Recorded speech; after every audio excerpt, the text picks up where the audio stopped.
This music always gets me ready to go. It does. Yeah. It's becoming like Pavlov's dog. It very much. Ring a bell and I will salivate. It's go time. It's time for the back corner. Welcome back To the dozens. and the dozens. So glad to have you here. We are glad you're back. Welcome back to the back corner. Episode 29 BC. Seems like only 28 episodes we were launching this Doesn't thing. it? Yeah, 28 episodes. Was that on purpose? Doesn't it? Doesn't it? Yeah. Like the dozens? Yeah, Dozen? I caught that. Wordplay. It's early in the morning, friends. Look at us. I don't know what time it is where you are, but it's early in the morning. We're here. on fire already. Want to welcome. Let me welcome our guest. Frequent flyer now. Yeah, welcome back, returned guest. It's the welcome back corner. Yeah, we are excited today to have mother of 7, wife of Micah.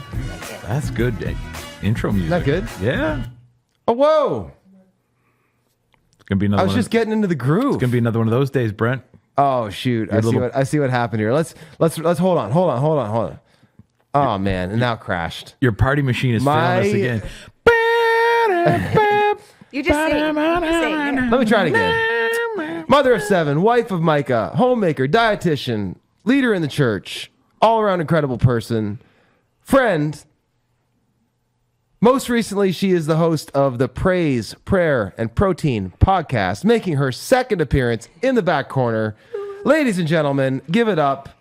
Members of the dozens and dozens, give it up for Katie Peterson. Applause track. Yeah. This is not filmed before a live studio audience. No, it's not. We have done that twice, though. Yes, we have. Yeah. And we may do it again. Yeah. Who knows? Katie, can you use any influence you have to lean on the powers that be that would allow us to do live recordings at Harvest? Yeah. It got right. shut down. It did. Oh, yeah. I was thinking about that. That'd be fun. Oh. I'll come record for you. Apparently, like a very dude podcast. Even though there are many, dozens of lady There are dozens. lady And dozens. Amy's going to be there. She's already been on the podcast before. I know. Yeah. Well, she's gonna stop by the back corner before As she should. before Harvest. So, which this is coming out before Harvest, right? Yeah. So sponsors, let's go sign up for Harvest if you Yeah. haven't, ladies, lady dozens. This is probably the last time. I think today we need to have an official sponsor and a co-official Yeah, sponsor. 2 official sponsors today. No unofficial sponsor. No. There's only legit sponsorship in this episode. So yeah, official sponsor, Harvest Conference. Go to harvestconference.ca. 100%. You've been to every Harvest. Every harvest. I'm Speak at the door. to being hands down the most feminine person in the back corner right now. Why don't you speak to the lady dozens and let them know why they should come to Harvest? Oh, it's amazing. It's such a great time to connect. I actually love it because I get to see all the people coming because we've lived in Moncton. I lived in Nova Scotia. So seeing everybody St. come together, Stephen. St. Stephen. Big reunion. It's like a big reunion for me. I love being at the door. So you'll see me, the first person you'll see when you come in or whatever. Yes. Me and my friend Sarah, we've greeted at the door every year. The worship's amazing. I went around a couple weeks ago and asked ladies in our church what their favorite part of Harvest was. And everybody said worship. Awesome. Except for one person that said bull riding. Oh. But she won the bull riding last year. Oh, there you go. Everybody loves the worship, the speakers. Speakers need just to step the it up. connection. I know, right? That's what we've learned. Well, here. legit. I mean, Amy Howard's one of the speakers this I can't year, wait. and I I can't wait. may go to hear her. You should. I'll play my I'm on staff card here, so I'll that's pretend why. I'm helping somehow. Maybe that's why they didn't bite at the back corner offers, because I also was the one that advocated that you need to get Amy Howard Yeah. as a speaker I'm at excited for this year. at XY. Yeah. At Harvest. At Harvest. Maybe XY. She legitimately. You've spoken at Harvest before. I was going to say, Twice. if there is a woman who could kill it at XY, It'd be Amy. it's Amy. Yeah. Yeah. For And I'm sure. not saying there's only one. I'm just saying if I had to bet on one. Yep. Yeah. I that'd had probably be mine. somebody today text me about, could you get me in touch with Amy and Justin because I have demons in my house. So Yeah. how about that? There you go. It's pretty early this morning. It's so- early morning, so Who are you it must going to have been a call? long night for that The person. Howards. We need to get the Ghostbusters song on There we go. on the clips. Yeah. Yeah, official sponsor Harvest. So it's not too late to sign up, ladies. It's happening as next weekend. This weekend. Yeah. This weekend. It'll be this weekend when this comes out. Yeah, And that's who right. doesn't like a night away? Honestly. Right? A girl's trip away. Yeah. There you go. That's our.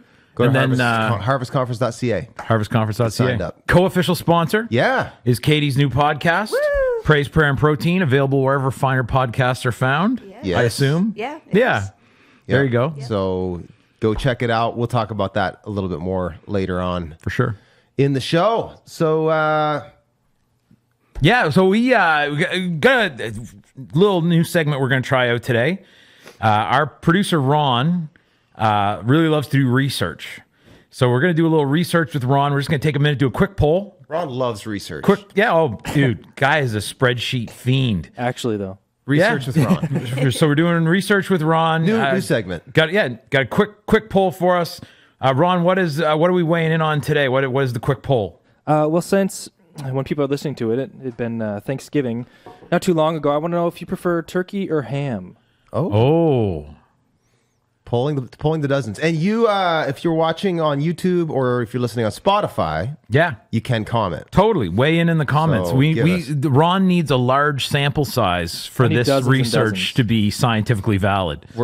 We're only going to be able to do a third of a dozen of research here. We got four opinions. All right, Brent. It's a yes or no. Which I'm one? going ham. Depending on the person, I'm going my Aunt Shelley's ham. Okay. Or my mom's. Specific.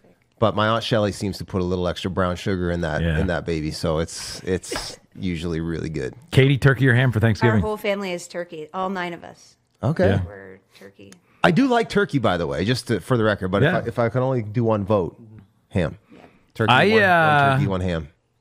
You're the tiebreaker. Well, no, Ron's got to weigh in. His opinion is valid. That's why we need the dozens to weigh in to break all these ties. He's a researcher that's going to affect his own studies. Well, it's Ron's very objective. I don't have any concerns. That's true. For Thanksgiving, it's turkey. Yeah. Yeah, I'm a big ham guy, but for Thanksgiving, it's turkey. Ron, where are you at on this whole issue? Turkey all the way. Turkey Specifically all the white. way. All right. Well, so White meat.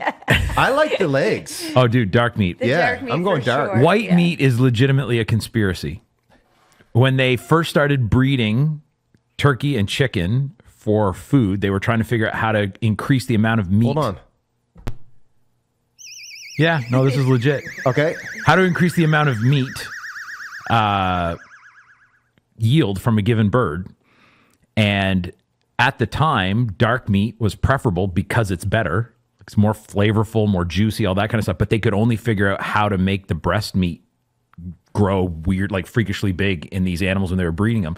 So they did a whole concerted ad campaign to make white meat. Oh, really? Yeah, a big preferable. It's all Because marketing. they couldn't make it dark. Right, they couldn't make more dark, but they could make more let's white. tell the people So let's that tell the white people is they better. prefer white. Wow. Yeah, I did not know that. yeah. But it is pretty nasty to bite into an all dark meat chicken nugget. Do you remember being Yes, a kid? but and how because you gross know, that though, was? that's not If you're even- biting into a that's nugget, not though, even- you That made your was- choice. That was nasty. You have made your choice. I am You glad really nuggets have. are all white meat. You know but- there's beak in there. Yeah. Dude, I was watching this show the other day, and a guy he has the street vendor selling hot dogs. Like, they're all organic. I'm like, I don't really care if like my horse intestine is like. If you're eating a hot dog, you've kind of crossed the Rubicon already. Yeah. True. There's no like, oh man, I hope this street hot dog. I hope this pig anus wasn't exposed to weird toxins. Or Speaking of whatever. ham, Yeah. going back to my vote, the Sure. reason ham is my preference is because it also comes with, maybe this is a maritime thing. I don't know if your families do this, carrot casserole. So it's carrots in like cheese sauce. Oh yeah, no, that's good stuff. Yeah. And so my ham is drenched in cheese sauce. I would, if you asked me ham or turkey, I would say ham every time until you say Thanksgiving, because for me, there's something about Thanksgiving. It just has to be turkey. You need that turkey. It doesn't. My wife said once, "Would you want ham or turkey for Thanksgiving?" And I looked at her and she was like, "What?" I was like, "That's not a thing." Like Christmas dinner can be ham, but anyways. Yeah, we hope that helps with your research. Point is, we need more research. We need more data. So if you can go to the comments, weigh in wherever you're listening. If there's a comment section, you can weigh in there. And while you're there, why don't you go ahead and hit like on this video? Yeah, actually do it, guys. Subscribe, Please. All of this helps more people find their way to the back corner, so the dozens and dozens can become the dozens and dozens of dozens. And maybe share it with a friend. Like if you got a friend you think would be into this sort of thing, go, hey, I think you'd be into this sort of thing.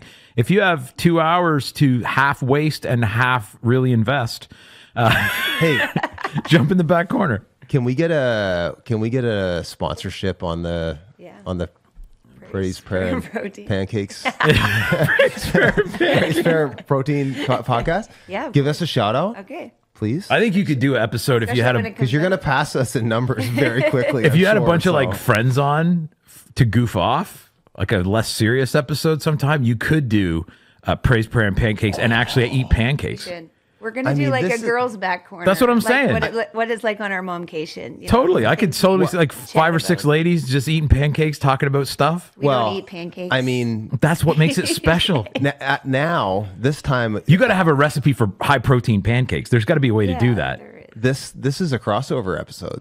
This is it. So I think it's going to have to go the other way. Does that have to mean get us on the pod? Does that mean Praise Prayer and Pancakes is part of the Back Corner cinematic universe? Maybe. No, I mean, it is Whatever. recorded. It is here, recorded is it not? right here, Yeah. yeah. So, well, we also have a tradition around here when there is one of the lady dozens in the back corner. We like to get some advice for all mankind. So that they made that sound like it was coming from a long way away, didn't they? Even though It's it was a conspiracy music in a again. sound studio in Arizona. My favorite take on the whole moon landing faked thing is the guy who said it would actually be more work to fake it than it was to actually go to the moon. Yeah. Do you have any understanding like the technology it would take to fake that? The best take on the lunar landing is Norm Macdonald when he's like, "Yeah, there was 3 guys that went all the way to the moon." Well, I forget the guy's name. There's Buzz Aldrin and Armstrong. They both got out. Yeah, and the one dude had to he's stay like- in. And then there was one guy that just like, "Hey, you stay in."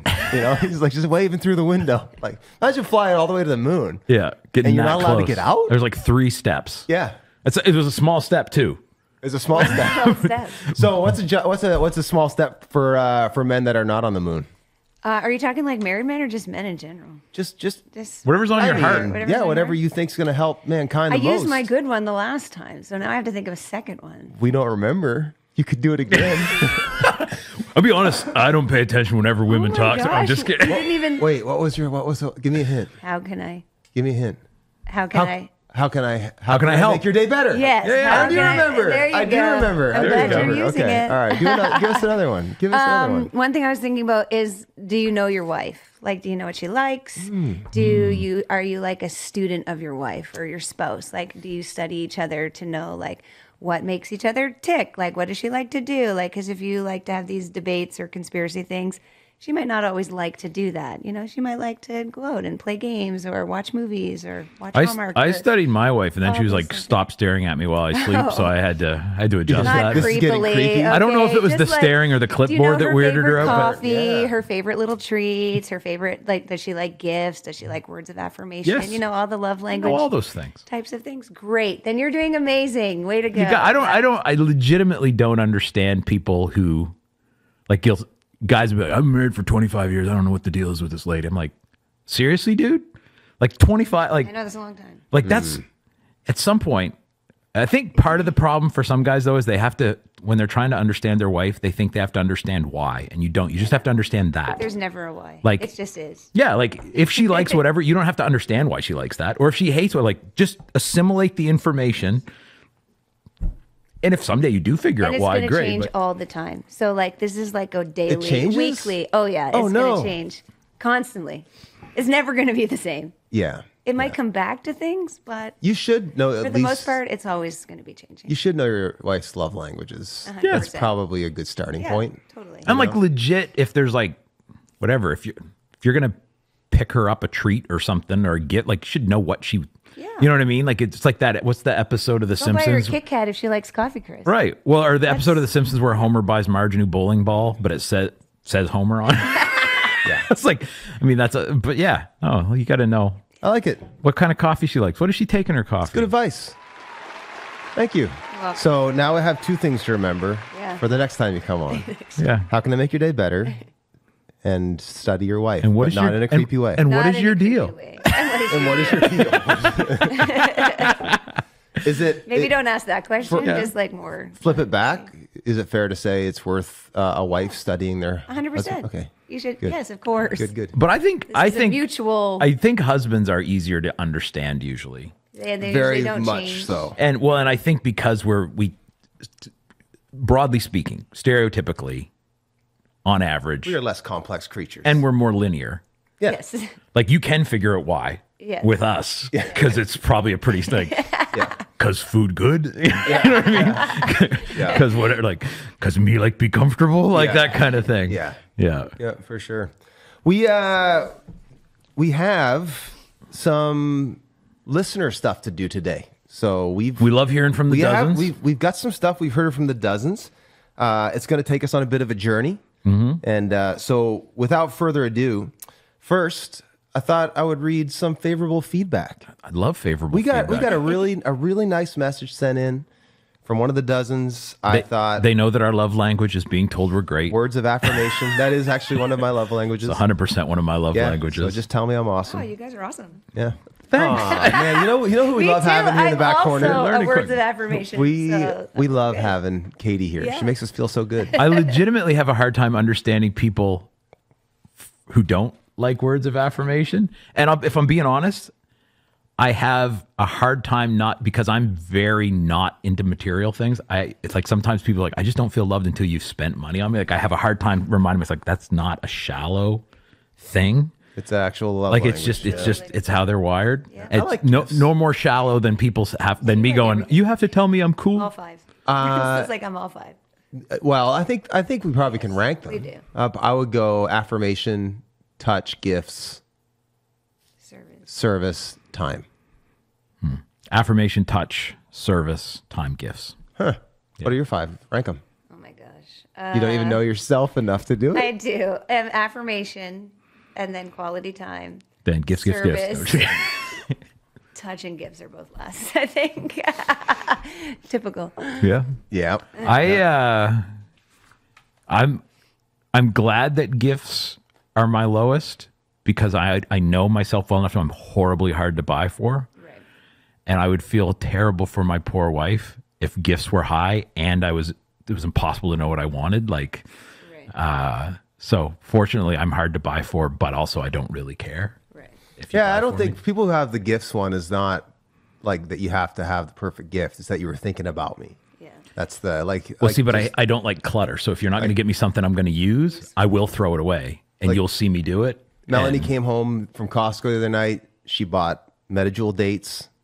She got me that trail mix that I like. She got me some beef jerky, and I was like, I feel so seen. Oh yeah. Thank you, thank you. Oh, I'm not hard to buy food for. Well, hey, that's But my wife will bring me home like, I bought you 3 shirts, and I'm like, I love this one, and these other 2 that are virtually identical, I hate and will never wear, and I can't even tell you why. I just know. all right. Anyway. Listener mail. All right. Here we go. In praise of the back corner, this is from a member of the Dozens, David Drury. Thank you, David, for sending this in. Man, this is a great review. Let me read this. Hey, Brent and AJ, one of the Dozens here, writing as a big fan. Posting on this episode, but this is really about the whole series, first and second season so far, not just one. Reasons the back corner is big in my life. Number 1, Number 1, you guys prepare. There's thought put into what you'll talk about, and you have some stuff prepped beforehand. I'd like to just say your notes. I'm so glad that we fooled him on that. You are prepared. I am generally just here. Someone's prepared. You have guests, but it's not just an interview show. You include them in the back corner in the nonsense. Yeah, hey, There we're we friends go. here. Yeah. Number 3, Speaking of nonsense, I love the nonsense stuff. You guys are just plain funny and riff off each other in a really fun way. I know you both, and your real friendship and personality translates well. Dave's coming from Indiana, by the way. Live from Indiana. We have hung out with him a few times. the Flatland good guy. Dozens. You engage cultural issues, number 4, in real time with sensitivity, grace, and a pastoral touch. You are real people talking about this hard stuff, and it's great to hear how you engage with very hard things with a real world practicality and kingdom vision. Number 5, you don't get preachy much, but you do have lessons in there for everyday Christian living. Number 6, you talk about your own perspectives as Canadians and pastors, but you don't use too much parochial language that would be a barrier for some. I dig that. And I like hearing about the U.S. from people who are not in the U.S. Number 7, you take God seriously, but not yourselves. That's a great compliment. I like that. That is the goal, man. Yep. Number 8, you seem like you enjoy having a podcast. It's not a drudgery yet. And I dig that. I get to sit in the back corner with y'all, and it seems like you want to be there. Number 9, AJ has a way with words and humor that is really wise and concise and laser focused at times in a way that pierces the head and the heart. Number 10, Brent has a way of giving wise counsel and pastoral vision for the world that is inspiring and hopeful. He talks like a guy you want to follow. You feel you can trust him. I could go on, but that's my top 10. Love the pod. Thanks so much, Dave. Thank you, Dave. That is It's actually... very affirming. It is. And legitimately, some of the things like when he talked about, I feel like I can sit in the back corner with you. Like that's from the beginning. We've talked about like we did that on want purpose. like this. We want this to be a good hang. Yeah, that's the idea. So it does feel like people are getting it now. Like the first little while I was like, what are you guys doing? Like where's the sermon? Like, but it seems like where's the 5 application points and the thing I'm supposed to sign up for? Yeah, it seems like we're starting to catch our groove. So if you like a much more linear, kind of straight ahead, breaking down complicated biblical and theological principles. We have this thing we do here called church, and a significant portion of it is we refer to it as a sermon or a teaching or a message. And we have a YouTube channel. Yeah, you can check that out. And if you are in the Maritimes, there's at least a 50% chance you live close enough to a King's location to attend Charlottetown, Halifax, St. Stephen, West St. John, Quispamsis. But also, the little known secret, there are actually several other churches that meet on Sundays and preach. Yeah. Probably one in your area that owns a Bible and is talking about it. If that's your bag, there is a way to get that itch scratched. Like the people have already self-selected, and the folks that don't like the back corner aren't here. So yeah, that's. I also feel like I need to mention there's one dude out there. I don't know which one of us he's their friend, but just out of sheer obligation, he feels like because his friend is putting out a podcast, he has to listen, and he hates it. Yeah, and he listens to it like at the most inopportune, like whatever, while he's doing the dishes, just to grind through it or whatever. Got to keep up. If that's you, we just want you to know we appreciate you, but you are released. I feel like I need a PSA on today's episode to all my fellow Mysophonians. I apologize for my periodic coughing. Got a little bout of pneumonia going on here, so that's how much Brent is committed to this podcast. He legitimately was diagnosed with pneumonia yesterday. Just pounding through. He's on the antibiotics. If it makes you feel any better, I feel way better and less contagious than I did when we had like Brian Elliott, and Adam and Julie. So hopefully nobody catches it, especially Julie, although she's kicking butt and taking names at this point. Yeah. So let's move on. Another thing from a listener. I'll cue you up to read this one, AJ. This one's kind of cool. It's going to take us into a little bit of conspiracy corner. All right. Go for it. I've been enjoying the podcast from the beginning. Keep up the good work, gentlemen. While you've kind of touched on the idea already with the Dungarvan Hooper, it might be interesting to explore the Eastern Cougar as part of the Conspiracy Cryptid Corner segment. Cougars are the widest ranging land mammal in North America, and we know that they were in New Brunswick as recently as 100 years ago. Given all of the reported sightings of the beast, it seems possible to me that there still exists at least a small population in the forests of New Brunswick. I personally know 2 people who have had very credible encounters, one being my own father. A cougar jumped across the road in a single bound mere meters in front of him. Great writing. Well, he was out for what about the reading, bro? I'm bringing this thing to life. Oh, should we do sound effects? Keep going. My own father, a cougar jumped across the road with a single bound. Well, he was out for an evening walk near our home in Hanwell in the mid-90s. What was especially interesting about his encounter, and those of many other witnesses, is that the cat was black in color. Cougars are not one of the dozen. Cougars are not one of the... I thought he meant like they don't listen to the podcast. It's like, it's all right, we'll get to them. Cougars are not one of the dozen or so cat species known to display melanism. Yet many people in New Brunswick report the animal as being black in color. I've been working with black panthers, jaguars, and cougars for 12 years now and have made a few observations. One being that black panthers aren't actually black per se, but bright sunlight reveals them to be a very deep reddish color. Given that cougars range greatly in color from light tan to gray to brown to red, it's not impossible to think that for some reason, the small eastern population is especially dark in color.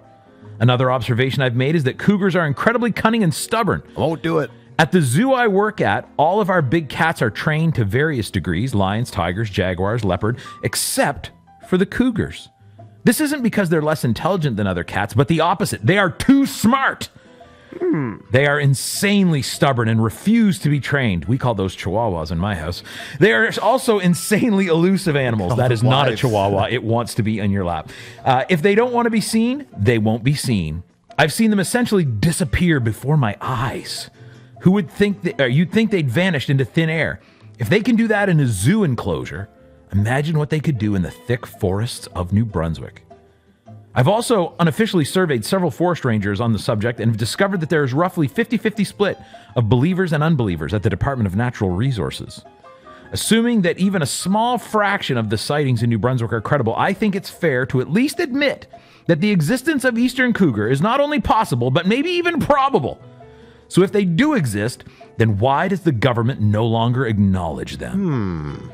Well, if you think that Big Molasses has a lot of power locally, imagine for a moment a multi-billion-dollar forestry empire run by some of the wealthiest people in the country who have essentially free reign over the forests of eastern North America.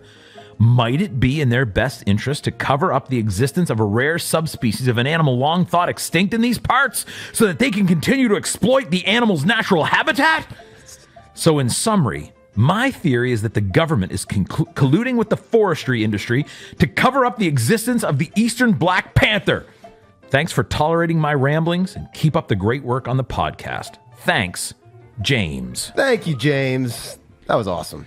I want to go on record right now saying to you, James, who is a zookeeper, by his own admission, if you will bring some amazing, cool animals for us to play with, you are on the back podcast. We're gonna get him on ASAP.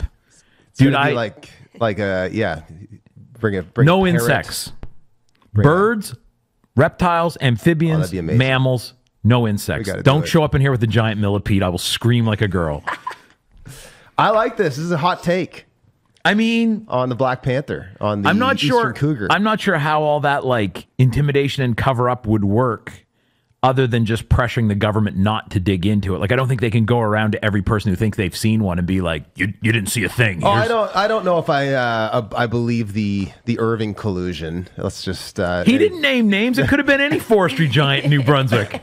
But I do think there's enough woods out there for it to not be to disappear pretty easily. Yeah. And if there are people that said they've seen it, it's kind of hard to refute. Totally. So. And I'm not saying in some like evil empire way, but certainly it would not be in like, this is for real estate developers, for anything, like the last thing you want to find out is that there's a threatened species in the land you want to use. Fair. And that doesn't even necessarily mean you wish that species any sort of ill. It's just the levels of red tape. And so I can certainly, like, I doubt you'll see a sign along the side of the highway anytime soon with the big Irving logo. Panther habitat. Right, like, or where they're like, home of rarest animal, like, you know, like they have we create jobs and we drive it. Like, I don't think you're going to have one like saving the Eastern Cougar. It turns out all of this can't be cut down now because we sponsored the research into whatever. But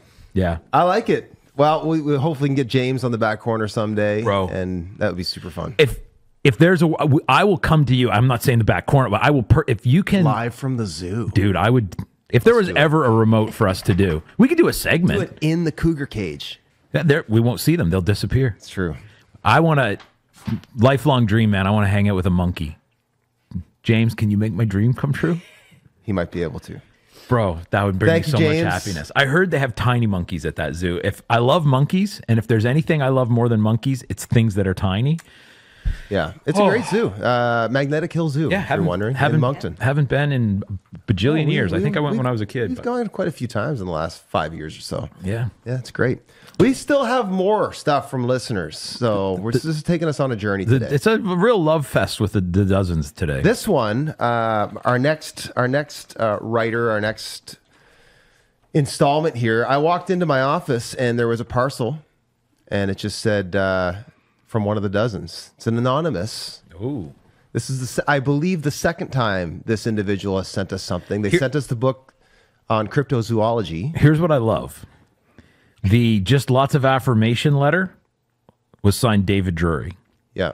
There might be a conspiracy to hide the Eastern Cougar was just signed James. Yeah. The book that Brent's about to unveil, not signed at all. Like as the level of conspiracy ratchets up, the level of anonymity follows. So I walked into my office, opened the parcel, and for those of you who are watching, maybe on YouTube or Spotify, you might be able to see this. A book awaited inside the parcel. This is The Nephilim, A Giant Walk Through History. And it is a thick book. It is a thick book. Also a big font. It's not going to be too hard to get through. I am going to read this. It's by Jeff Brannon. He is a pastor and a biblical researcher with a passion for undiscovering the ancient truths hidden in Scripture. So I did do a quick peruse. Uncovering or discovering? You said undiscovering. Oh, uncovering. Okay. Sorry, undiscovering. Let's forget. That's a long book for someone who's trying to get something undiscovered. There are people that are trying to undiscover. It'd be things. hilarious if you just opened the book and it said, "There's nothing to see here." Nothing to see here. We're undiscovering. Where's your sign? Because you said this word. Sorry, it was 3 episodes. We made it 3 episodes. We're back. Friends. We're back to 0. Reset the Nephilim counter. I'm on it. I want to read. I want to read what our anonymous friend had to say. This is great.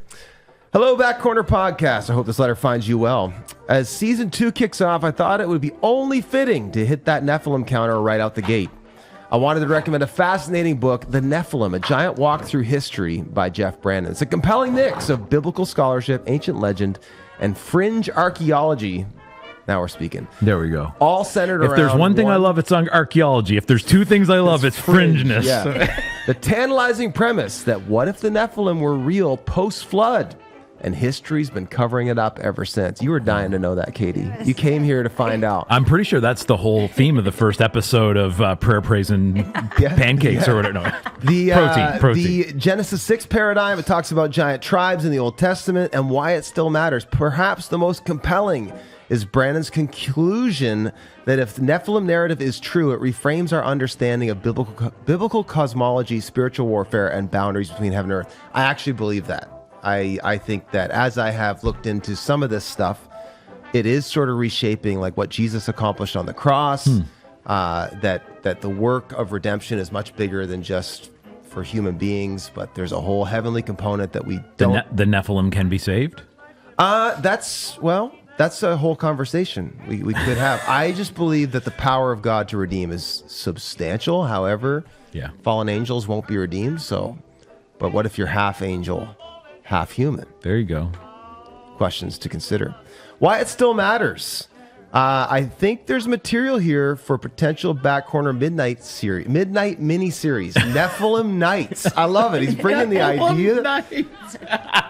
How terrifying would that be? Nephilim Nights. The next time you bring up the Nephilim, I'd love to hear you take a few minutes to share your thoughts on the biblical text, archaeological anomalies, and whether Goliath was the runt of his family or just the warm-up act. Maybe you could even touch on cross-cultural giants from North Yonthar to, man, this guy knows his stuff, or gal, to Native American. This is totally a guy. Native American mound legends. Yes, a guy. The Gwand, or my personal favorite, the Giant of Kandahar. We're going to look at that. Bonus points if you can dig up some local giant folklore or that one uncle who swears he found a 10-foot skeleton back in 78 while hunting. Bro, I used to live in Bangor, Maine, home of Tall Paul Bunyan. There you go. Excited for statue of season him. 2. Hopefully this inspires Ron to have a giant-sized breakfast instead of punny Cheerios. Side note, while overseas, I had 2 interpreters confirm stories about the Giant of Kandahar. Also, 4 angels trapped in the Euphrates tormenting the prisoners in the ghost prison of Haditha Dam, Iraq. Stay suspicious. This guy's been some places too. Yeah, I need to know who this is. You need to. I know they're not going to. They're just going to keep sending us Easter eggs. Here's what would be hilarious is if it turns out like there's someone we know really, really well or like someone who works here. Yeah, it's like Josh Forbes. Yeah. Yeah, that'd be awesome. But I do want Paul let's down in his maintenance dungeon there. let's dabble. Let's kick this around just for a few minutes. I know Sure. Katie wanted to talk Giants today, so he references. That was her one condition. I'll come back on, but it was going to be a significant Nephilim segment. We won't make you wear the tinfoil hat, but he mentions the Giant of Kandahar. So you ever heard of this? So I do have a quick video. This is pretty famous stuff. This is the Giant of Kandahar in a nutshell. Is this. We're in Afghanistan. We're looking for high-value targets. A patrol is dispatched. They missed their rally point. Nobody knows where these guys are. So the next morning, another patrol is dispatched to the same location to try to follow this trail, see where they go in the Kandahar province. And as they're coming around the corner, they start to see what looks like parts of uniforms, bones, blood. And before anybody can do anything, a nightmare comes out of the cave. 14-footer. He's got flaming red hair, 6 fingers, 6 toes. He is screaming at the top of his lungs. He is brandishing a lance. One of the men break away and start firing at this thing. This thing moves with such agility and speed that it stuns the rest. Everybody's like, this soldier is impaled, and the giant's holding it up, screaming at the top of its lungs. Somebody yells, shoot him in the head, shoot him in the head. So they open up fire, and they basically decapitate him. What does that sound like? David and Goliath, right? He's dead. They radio him, and a big, Jolly Green Giant helicopter comes in. They crate this thing up in a net, they fly him out of there. Patrol goes back, and they write everything down, and then you're told, rewrite the story without the giant. So they do that. So you say, well, that's a colorful story, LA. And it is. I get that. We have a second witness who was there a few years after the event. So he's there, and they're doing cave fighting training, right? And they're told, when you're in a cave, and if you confront something, aim high. I mean, like here? No. High. 9 to 10 feet high. And all the soldiers are going like, what are we looking at here? Years later, a gentleman called me up and wanted to get in touch. He said he was part of a government operation that received the giant bodies. And then More than one. And then processed them to go to Wright-Patterson Field. I mean, I've had people come up to me at conferences and just go, LA, I want to tell you everything about the Kandahar Giant. It's real. I know. I can't come on the record. I'm active military. And he just backs out and walks away. I mean, what more evidence do we need? Than a guy saying he heard from a guy who talked to a guy. To be fair, if you Google that the Kandahar Giant, like there actually is a lot of smoke on this one. So you're not a believer.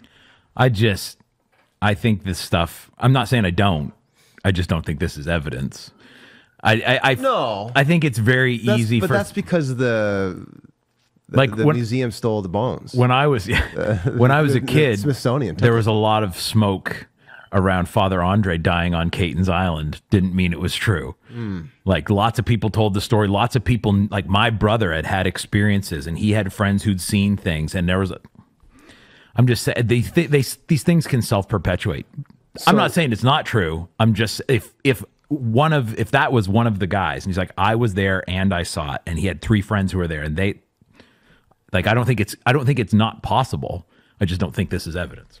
It's not. No, it's because the government took it. They took the evidence. Do you believe in giants? I mean, there's really tall people, so maybe. Yeah, that's not. See, this is the other place my brain goes, right? If there's giants, does that mean they're Nephilim? Or they're just big people? Well, or they're Andre the Giant. They got a pituitary issue. That guy was huge. Not this huge, Yeah. but he was huge. Is he from Princess Bride? Yeah, he's a Was he- legendary, Was he- the legendary pro wrestler, but he Also was in the couple Princess movies. Bride. Come on now. You ever see that picture of him with a Coke can in his hand? Yeah, It's like you can't even see it. Yeah. It's crazy. So then the other thing I think, though, Way to stay on track. Thank you. going back, if you assume you've got warlike tribes that have been going for ages, is it impossible to think that you would intentionally breed giants? Like in the same way, like we have Great Danes, and they come from the same dogs as Like they Chihuahuas. prioritize the big people to Totally. Like you would just and if you did that for generations, how big could you get them? maybe. So here's the thing. You need to bite on this, Katie. You get in. I think they definitely have to have a lot of protein. If they were, Okay, so here's the How stuff. much protein are they eating? Okay, for here's that? the stuff you do know is real. We believe the Bible, right? There is biblical record of giants both before the flood and after the flood. There's a growing body of How did the biblical giants scholarship- survive the flood? Well, that's the question. Or did more like sons of the God sons of lie God, with the like, daughters of 'cause men. even after the flood, you immediately see like within generations, humans again veering into. And how does that lead to giganticism or whatever? I don't know, but like you got Nimrod, right, who basically founded Babel. Yep. And he was like this, superhuman. And then you roll it forward, and even in the conquest of Canaan with the Israelites, like it's not a stretch to read into that like giant extermination was a part of that like mandate. When there's biblical scholars who think like when David grabbed 5 stones, like Goliath had 4 brothers, right? And like He was going to smoke them all. that's what that was saying. It's like there's going to be no more of this in the land of Canaan. So like you do have to wrestle through, within the last at least 6,000 or 4,000 years, if you believe the Bible, there were giants. Then if you believe in, Native Americans. Oh, I've met them. They're definitely real. No. But like within that all you of- can prove I do definitively. believe in Native Americans and Canadians. Yeah. But all of them have like within their history. It's not just lore, it's within their history that they fought giants. So within here's North America. Here's the other question. Katie's like just can't even do it. Here's the other question I have though with that is what does it take to qualify as a giant? Yeah. I mean, there are like Yao Ming and like if you're Victor Wembanyama, they're obviously legitimately huge people. If you because again we're like you and I historically are pretty crazy tall. We're maybe the compared upper to 1800s people, right? Maybe the upper end of normal now. Yeah, but like we would have been like when the Israelites went into Canaan. And they said, like, those guys are freaking huge. Like, that could have been you and I. just big guys. And, like, Bogdan. I Well, don't think so. if your average height is, say, 5'2", which I believe in the time of King David, that was the average height of an adult male was 5'2". Yeah. Then someone who's 6'2", 6'3", like, that's a big old boy. There's a huge differentiation even in the scripture. Like, Goliath was like a 9-footer. And you take... but it's not like they were using the imperial system, right? Yeah, but I mean, a cubit is a cubit. It's not. It's the length. It's the length of it. But I mean, it's still going to be at least 2 feet or 1.5 feet as a cubit. If you're 5'2", it's not going to be a 5'2" guy's cubit is not as big as your cubit. There is a delineation, and the other thing with the giants is a lot of the time, like even that guy referenced, like had 6 fingers. Yeah. Like these are not human beings. There's something different. Listen, here's a fun fact. How like in like old westerns and stuff, you'd see like the natives come up and they'd put their hand up and say how. Yeah. Like I've heard it said that was to prove that was was actually a proof that you're human because I have 5 fingers. Interesting. Instead of 6. So you anyway, ever hear of the Cooper Kids Adventure series? No. Kids books? No. Written by Frank Peretti. I haven't. Like this I know present, Frank Peretti. Yeah. Is, but. So it's these 2 kids and their dad's an archaeologist, and they have these adventures. Great, legitimately, like just story wise, really great Christian kids book series. They have a whole one on somewhere they go and discover something the something of Anakin or something. I can't, or what's the sons of Anak. yeah, that's it. The sons of sons of Anak. That's what Goliath was. Yeah, well, that's what I'm saying. But that talks like I said, they find bones and stuff, and the whole 6-finger thing comes in there. So if you want to have this kind of conversation with your kid, buy the Cooper Kids Adventure series. I actually think it actually is. It's really great. My kids love reading. This is it doesn't affect your day-to-day life. You're not looking at giants. I know we'll get you more involved in the next conversation, but but if you are 9 feet tall, you're a nutritionist.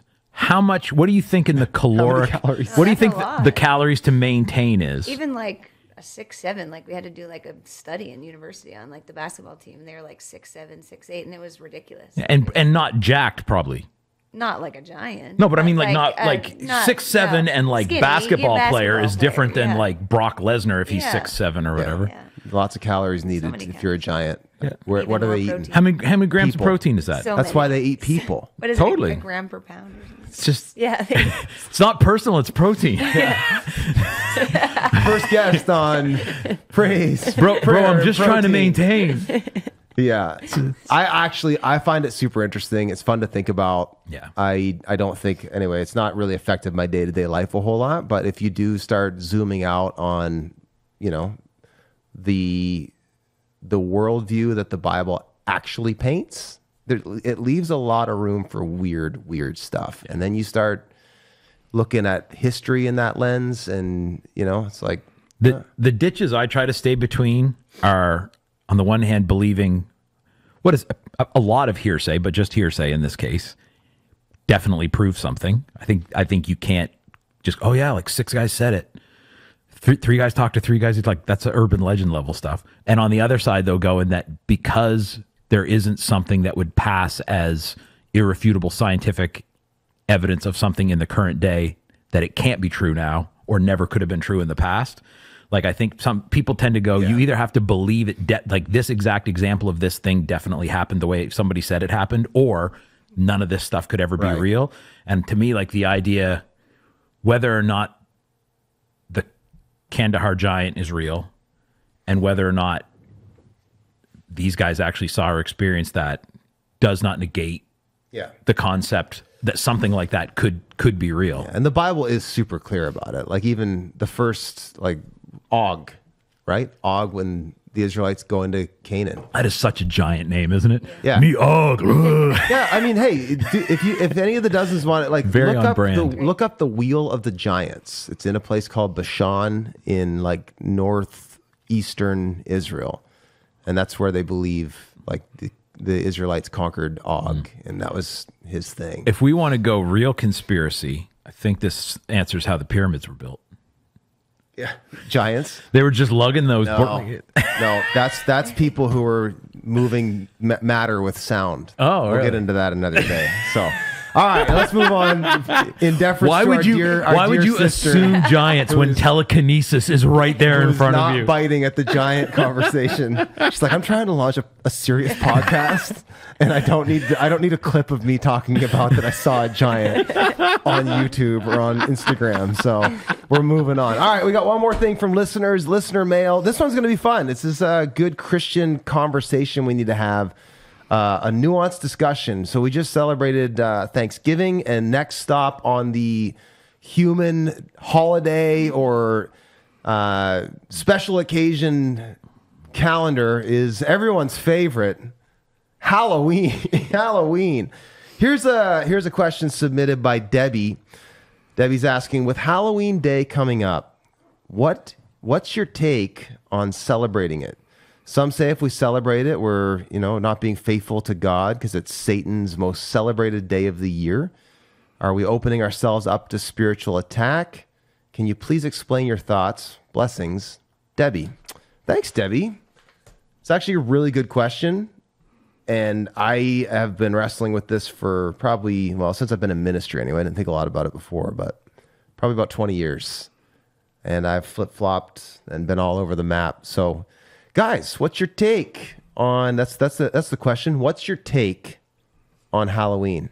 Let's turn this into a good old fashioned keep it or sweep it. Keep it or sweep it.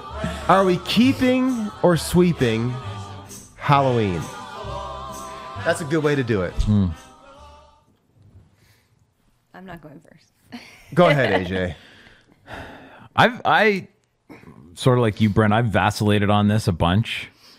When growing up, we went trick or treating. I go, what qualifies as celebrating Halloween? But we went trick or treating for a while, and then my parents decided that wasn't a thing we were going to do, and that was fine. So they changed it on you. Yep.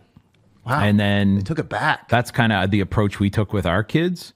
And then we got to a certain point, I think in their like late child, like preteen, early teen, middle school years, where we were like, if you want to go collect some, like, don't dress up like Satan or whatever, but if you want to, like, my son went once as a nuclear, like a radiation detection dude, like, he had like a Geiger counter and like a yellow jumpsuit and all this kind of stuff. He was like making sure there was no radiation around. and go walk through the neighborhood and collect some like, cool, man. Like, don't make it about the dark and the evil and the whatever. But and I know there are people who feel like any participation in that is immediately equates to all the evilness of it. And on the one hand, there's the idea that it's like the most important day in all of Satanism. On the other hand, there's the point that it is actually All Hallows Eve, which is a Christian liturgical celebration thing, right? Like it's actually on the Christian calendar, not as Halloween, although Halloween is Hallowed Eve, which is just it's an adjustment from, you could argue it's a more Christian name for a holiday than Easter, which we're all pretty in favor of, at least the celebration of. So yeah, I would say there is certainly a way of engaging with Halloween that is not good or healthy, celebrating what's dark and what's evil. Or the idea, like I know in the little town I grew up in, there was almost this idea, it was like a little bit like the Purge, like people who were well-behaved 364 nights a year, like, but that was the night. Launches revelry. Right. You could throw stuff. Yeah. Or like, in some, I mean, egg in houses is not okay, but even some stuff like more like vandalism kind of stuff. And it just kind of see like, this is an excuse, like no rule. Like, I don't know that that's healthy.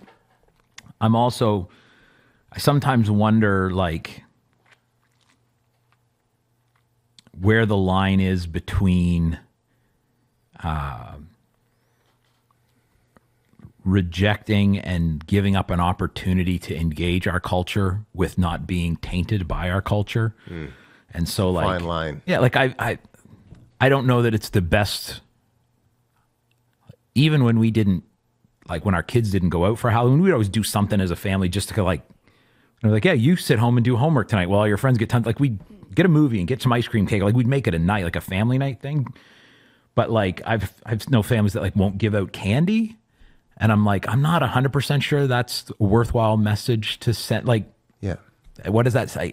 Maybe there's a kid in your neighborhood who that's going to speak something to, but to me, like the chance to meet your neighbors and interact with them, particularly we lived most of our life in Halifax, which is not a very friendly town.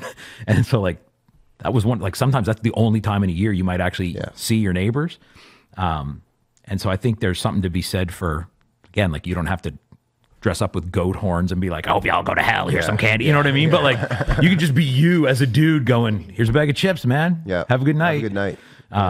So yeah, I mean, there's iterations of it. I would definitely sweep. There's things that people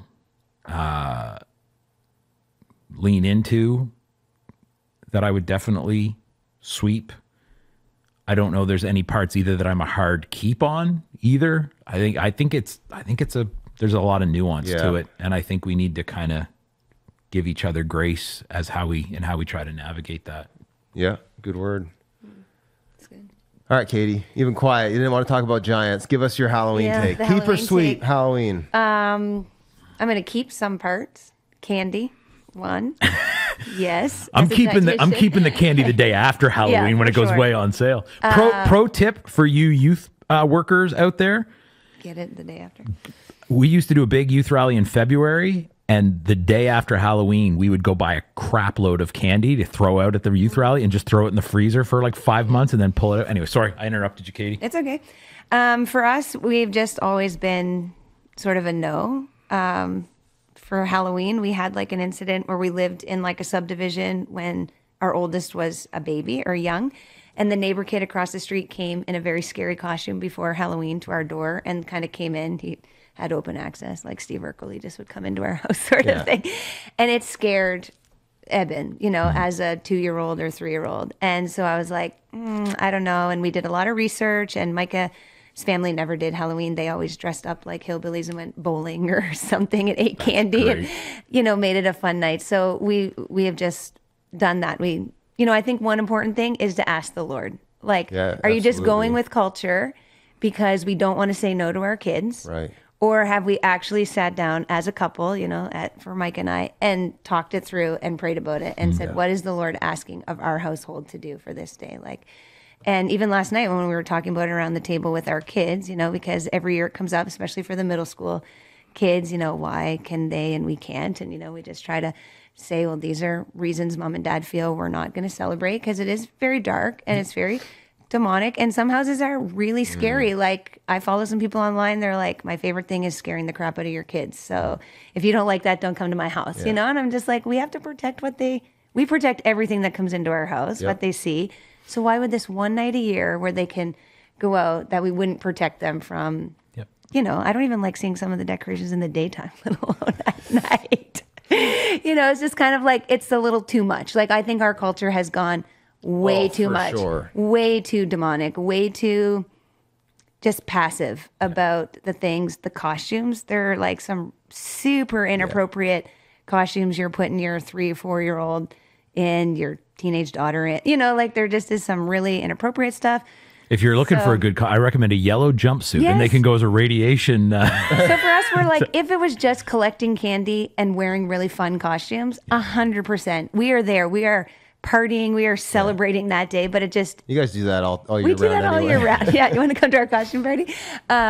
We do that. Yeah. Anyway, we would celebrate that, but because it's just so dark, and we just feel it's a. I can no see for that us, even being but- a little bit like region or neighborhood specific. Like again, the neighborhood we were in, like you might get the odd person with like, there's a spider hanging down, or like there's some cobwebs, but you didn't get like a lot of like zombies and devils, and you know what I mean? Like it was like more like the old school Addams Family level. Like it's kooky, you know what I mean? As opposed to, but I have been other places where I've seen, and I don't know. I need to ask my son someday. Like he's always been, my son Isaac has always been really comfortable being the outlier with his unchristian friends, and very relaxed. Like, I've told this story a bunch of times, but I'll never forget overhearing him talking to his friends in our basement one day. And there was this party coming up. He was probably 14 or 15 at the time, maybe not even. And he knew there'd be some stuff going on at that party that just wasn't for him. And some of his friends were like, you should come to the party, whatever, like it'll be great. And he's like, no, I'm not going to come. And they're like, why? Because I'm a Christian. And one of the other kids went, well, I'm a Christian. And he goes, yeah, but I'm a real one. Like just very, but it wasn't like, it wasn't one of those things like, hey, poor kid, he's suffering peer pressure. Like, no, he's in a way that he had a rapport with these kids where he could do that.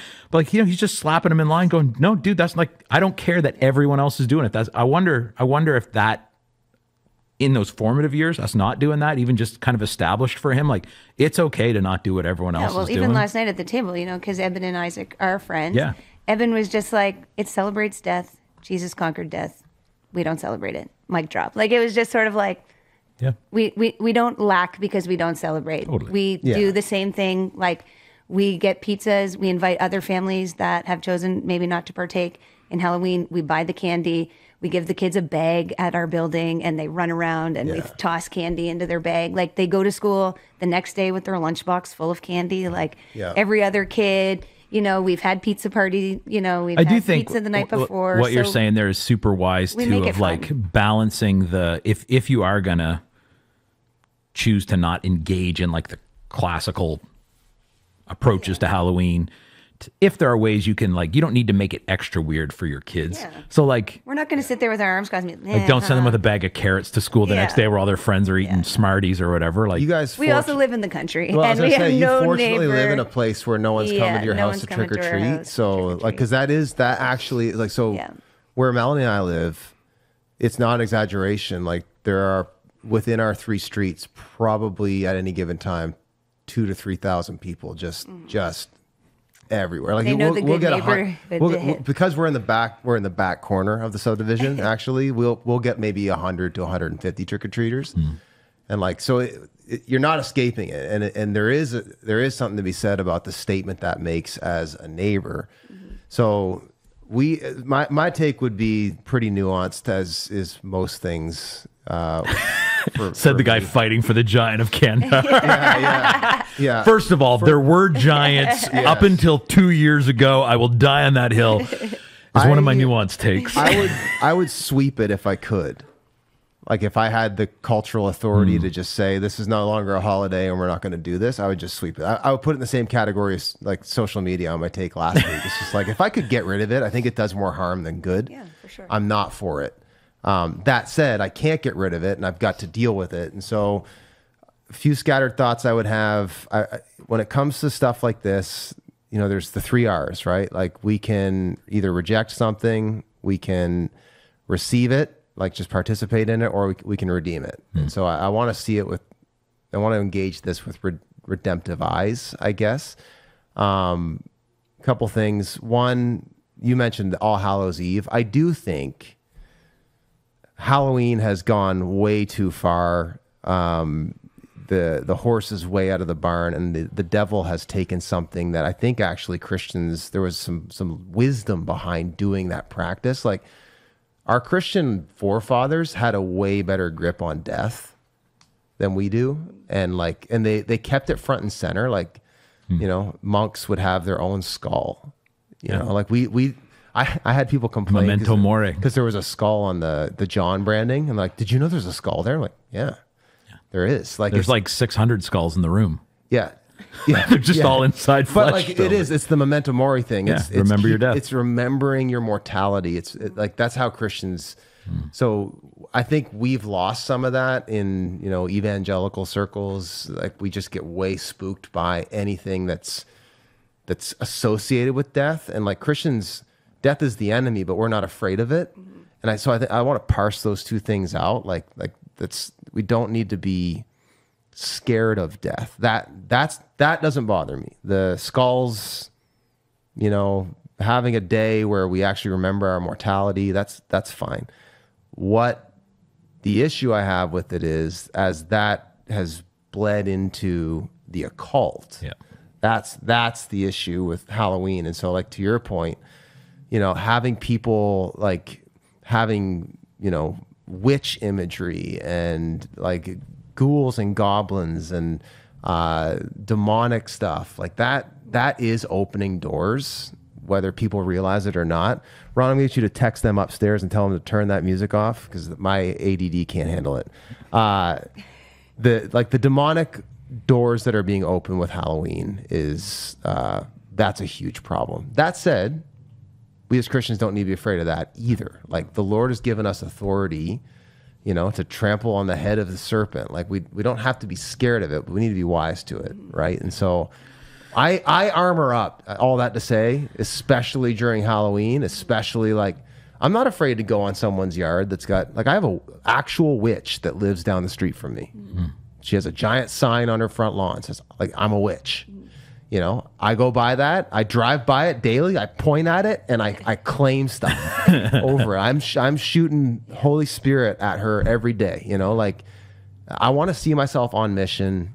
How that looks in your context, it looks different for you. Like you don't have people showing up at your doorsteps. You're not forced to maybe make a missional decision like I am. But it does force itself. It literally comes to my doorstep. Yeah. And so we've chosen to do it. My kids trick or treat. That said, you ain't dressing up like Dracula.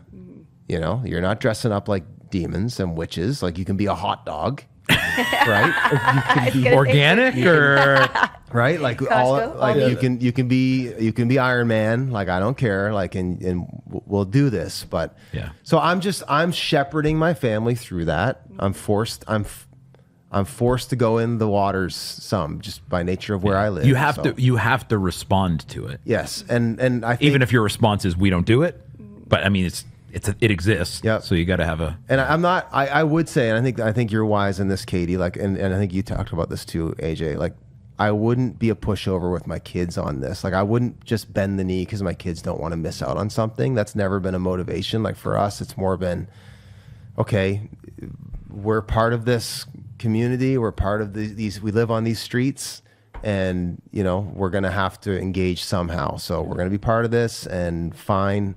Let's do it in a redemptive way, and not let the insects get in because we're not being insects by that. I mean demons, because we're not being smart about this. So something you mentioned that might be a tiny bit off topic, but that has been, I thing I've been thinking about a lot, and it really first actually I think I noticed it during the pandemic, but I think there's an unhealthy level of fear of and avoidance of the idea of death for Christians. Like, Christians should be the people who are the least bothered by death, right? Like, death in the grandiose spiritual sense is the enemy.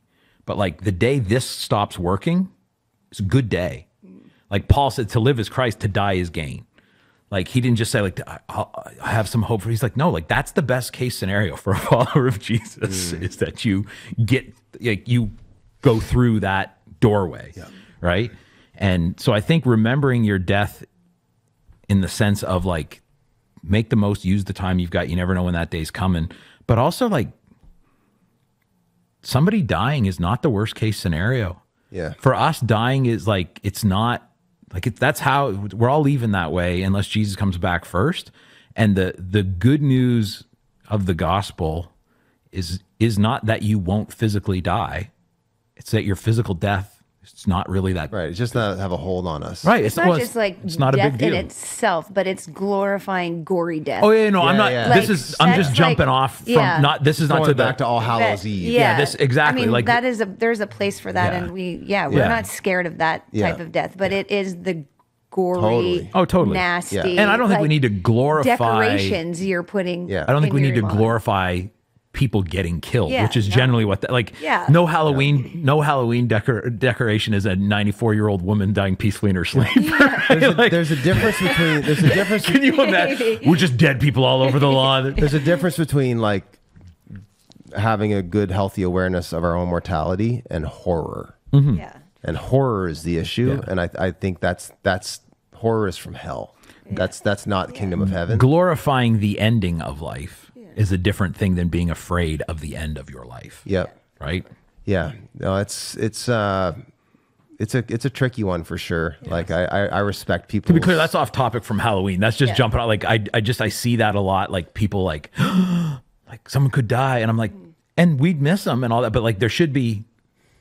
We don't mourn like those who have no hope. Yeah. Death is not the end. Oh, death, where is your sting? Oh, grave, where is your victory? Like, it's not, again, if someone is struck down in the prime of life and they're going to leave some kids behind, like, yes, that's terrible for the kids. And it's sad. But like, I've also seen, again, like, what was it? My wife and I laugh about this all the time because we're bad people, but they'll talk about like, someone died tragically at the age of 97. Right. Like there's literally like if it wasn't horrifically painful, there's no tragic death. Like that's a good run. That's a good it's run. right. Like it's how you. We all leave the same way, and good for them. I'll tie a bow on it with just saying, like Paul said to Timothy, God has not given us a spirit of fear, but one of power, love, and a sound mind. Yeah. And I think I would just examine the fruit of your response to Halloween, and if there's a fear-based response, that's not Yeah. Christianity. We don't need to be afraid of it. You don't need to be afraid to go anywhere. You don't need to be like, I can walk down the aisle at Costco and have that thing, giant skeleton go over me, and I'll just give it a what? Yeah. Like I know whose I am. I'm not afraid of any of that stuff. So I would just say to any parents that are like, maybe there's a level of fear connected to it, and that you're being tempted to withdraw. There's a difference between, again, withdrawing from society and just choosing to abstain from certain practices. I think I would just kind of like test your own motivations. We don't do in anything that. out of fear, Yeah, but exactly. there is also That's why I was wisdom. delineating. Yeah, There's a difference between- Actively engaging in fear is not healthy. Yeah. But to your point, disengaging because of fear Yeah. That's what I'm saying. is not healthy either. Choosing not to feed fear Yeah. is healthy. Yeah. Yeah. Yeah. So I would just say be intentional with it, however that looks for you. Just don't be. And if your kid is Afraid. going to go out and they are tall and they need a good costume idea, I highly recommend the Giant of Kandahar. Hey, coming full circle. Yeah, Well, load them up let's, with some protein, get them out there. Let's segue there for our last handful of minutes, and let's chat. Let's do conversation and questions with Katie. All right. I mean, she's here. So first, we never did get your like testimony, your story, like on the first one. Really, like give us the Give us the Coles notes of The before. like Before and after. before Micah, or before this stage of your life. Like, give us the how Jesus got you, Yeah. and give it to us. Give me the testimony. All right, you ready? Buckle up. I'm here. I'm ready. Where's my bullet point notes? Or From the heart, from the hip. heart. Yeah, so I grew up in Charlotte County, small town girl, grown up. What particular town in Charlotte County? St. Stephen. Oh. And so I grew up going So to... you grew up in the big city of big Charlotte city. County, the urban hub of The Charlotte urban hub. County. On the outskirts, we lived in like Oak Bay. Oh, there you go. Almost towards Honeydale. Oh. It's like the... Honeydale Nice out sounds like a made-up name for a town, doesn't it? It's not. It's Like not. It's very Springfield. scary, Yep. actually. There. Anyway, I grew up there, going to like an Anglican church, and as a kid, they always sent me to Camp Medley, which was in Gagetown. It's like their Anglican church camp, and I went there probably till I was like in grade 9. I think was like my last year, and around that time, like late middle school, early high school days, like I got really into the small town party scene. So there was lots of drinking, drugs, all the things, trying to fill this thing that I was lacking, security or whatever. So I grew up there. And then by the time I was in grade 12, I was like, I need to get out of this town. I hate everything about this town. I want to leave this small town and go to an even smaller town. So the two schools options for me, because I knew I wanted to be a dietitian, to take my science degree in human nutrition, was Acadia or St. X, which is like Wolfville or Antigonish, both very, very small towns. So March break, my mom and I pack up, we go on like this road trip, we try Acadia, and that's where I really wanted to go. And it just didn't feel right. Like it was just off. So when we went to St. X, I was like, this is where I need to be. Like, I love this place. I really want to go there. So I got accepted. Got in. Do you think that was the Spirit of God, though? 100%. Like, because I know where your story goes a little bit.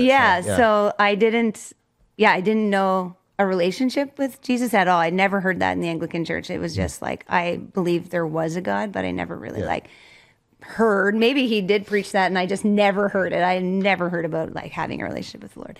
So in 2001, I went off to university and just crashed. I bottomed out. I was, drinking, drugs, guys, like just it was awful. And by the end of that first year, all my friends were applying to work at summer camps, like in the States. They were like, this job's amazing. Like, you get so much money and it's, great work. And I'm like, oh, maybe I could go work at that little Anglican church camp called Camp Medley.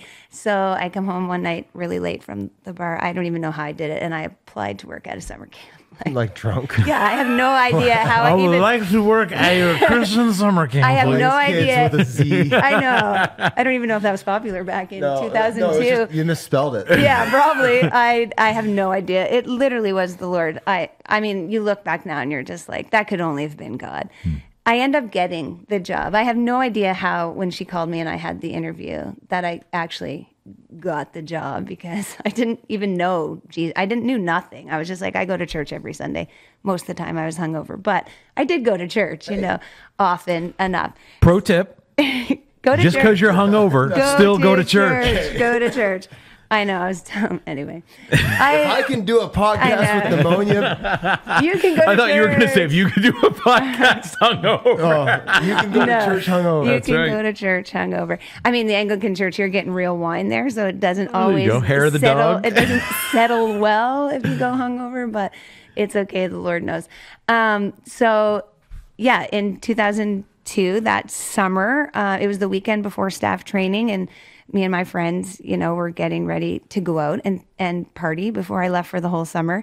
And we were actually legal to go drinking at this point. So it was like, oh, we actually can do it legally. And we got an awful phone call that night getting ready that one of our friends who was going to get his girlfriend died in a motorcycle crash that night. So I was literally just 19. And I remember just we still all went out. We were still, high and drunk or whatever.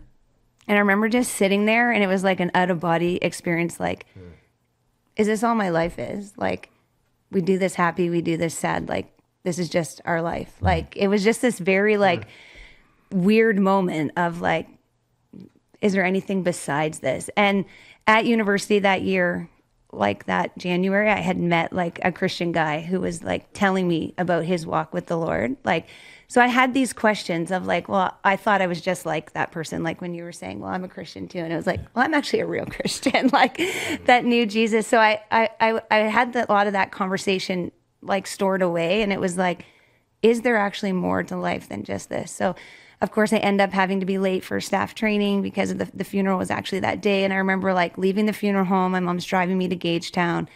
And I'm like, I don't want to go here. Like, I don't want to go for the whole summer without my friends. Like what we just went through was so tragic as 19-year-olds, you know, like losing our friend, like it was just awful. And my mom was like, give it the weekend. If you don't like it, I'll come get you. Like, but just maybe go try it, you know? So she drops me off. And of course I knew nobody there. I just knew that what I felt when I was a little girl at that camp was something that I wanted to experience again, you know, like for the thing. And I'm probably going to start crying. So anyway, I show up and they were so nice to me, you know, like everyone's so kind because they're teenagers and young adults working at camp. And that night we go into the chapel to have like staff chapel time and talking. And I had never been in a worship setting before, like ever. And I don't know if you've ever heard of Camp Medley or been there, but their little chapel is like this really beautiful little wooden chapel. Like it's a log cabin kind of looking thing. And it obviously had a lot of meaning to me when I was a kid, you know, going for the week and hearing, like I did hear about Jesus on those weeks, but I was just not at the right place to understand, I guess. And they started singing good old the Sonic Flood song, I Could Sing of Your Love Forever. Oh, yeah. And I just Technically remember a delirious song for the pedants out there. Okay, I didn't know.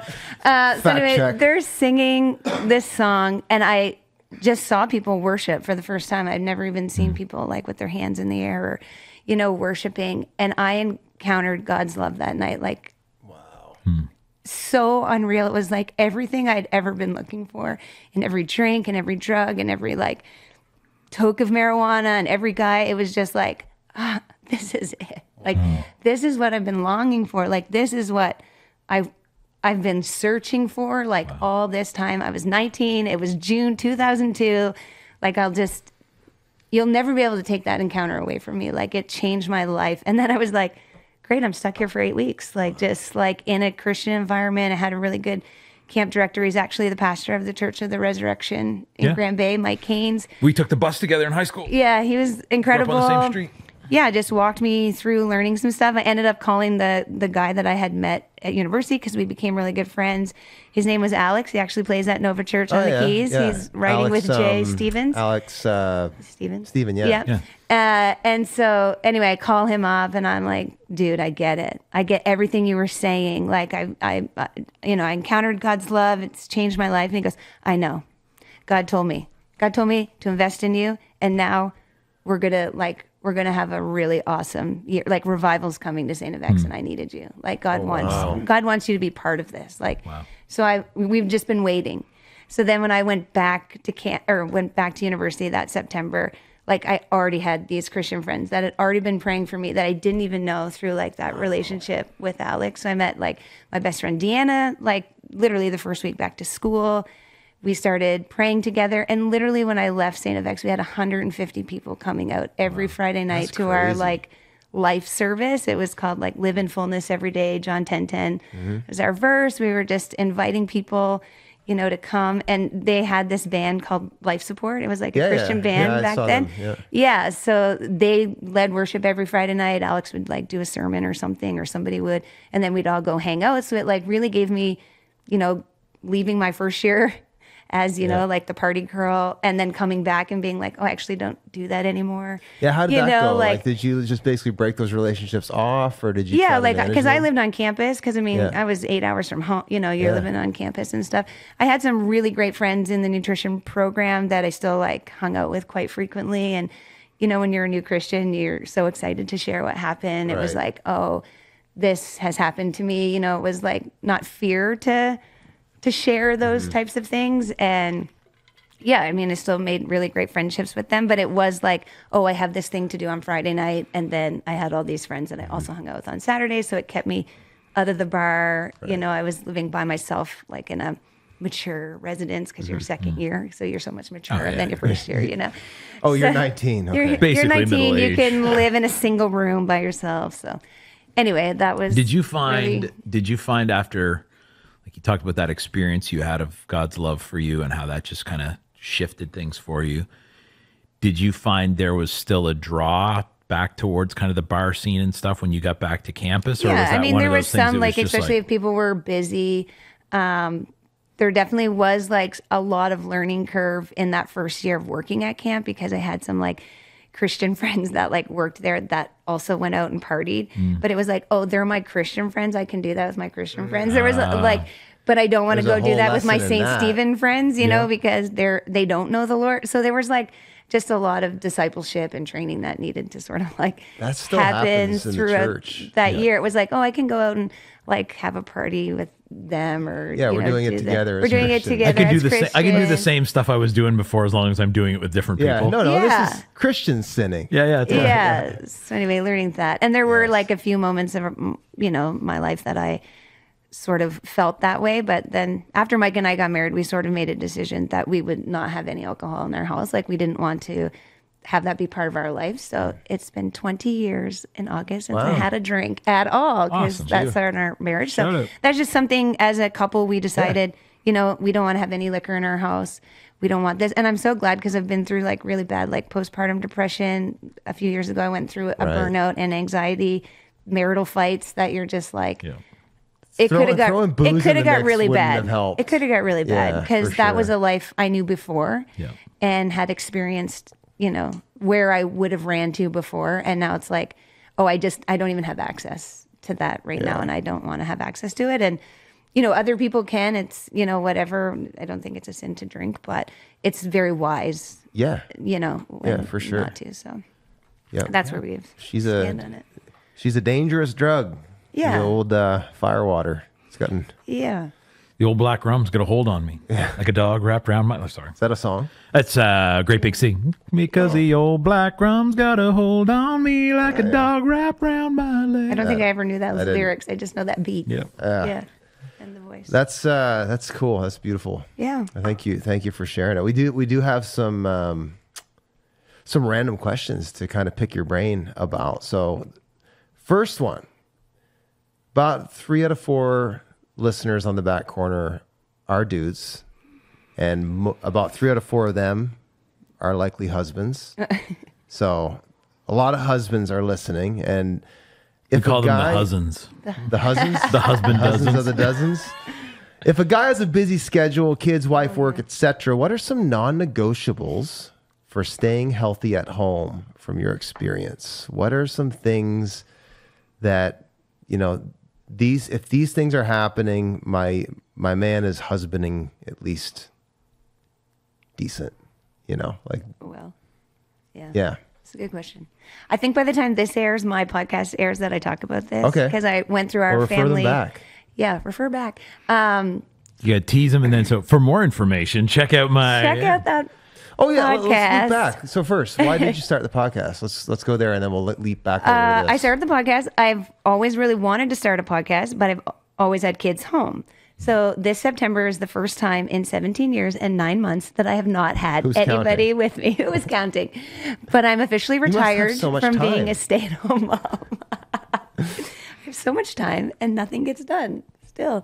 You still have all the kids, though. I do, but they're in school from 8 to 3. So I'm technically, one of my kids was like, what are you going to do now that you're retired? I was oh like, my goodness. You're going to do all the stuff you used to do from 8 to 3, but without a kid under yeah, your without feet. a kid under my feet, because like I just didn't know how I would make that work. Like I always had a kid home, and you have to kind of be quiet and all that kind of stuff.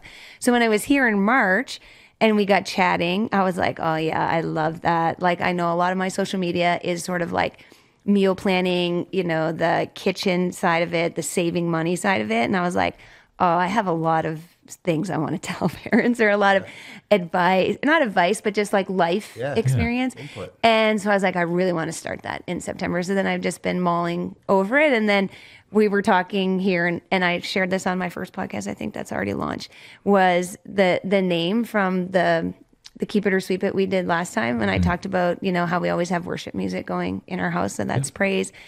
Prayer has really helped me as an only child.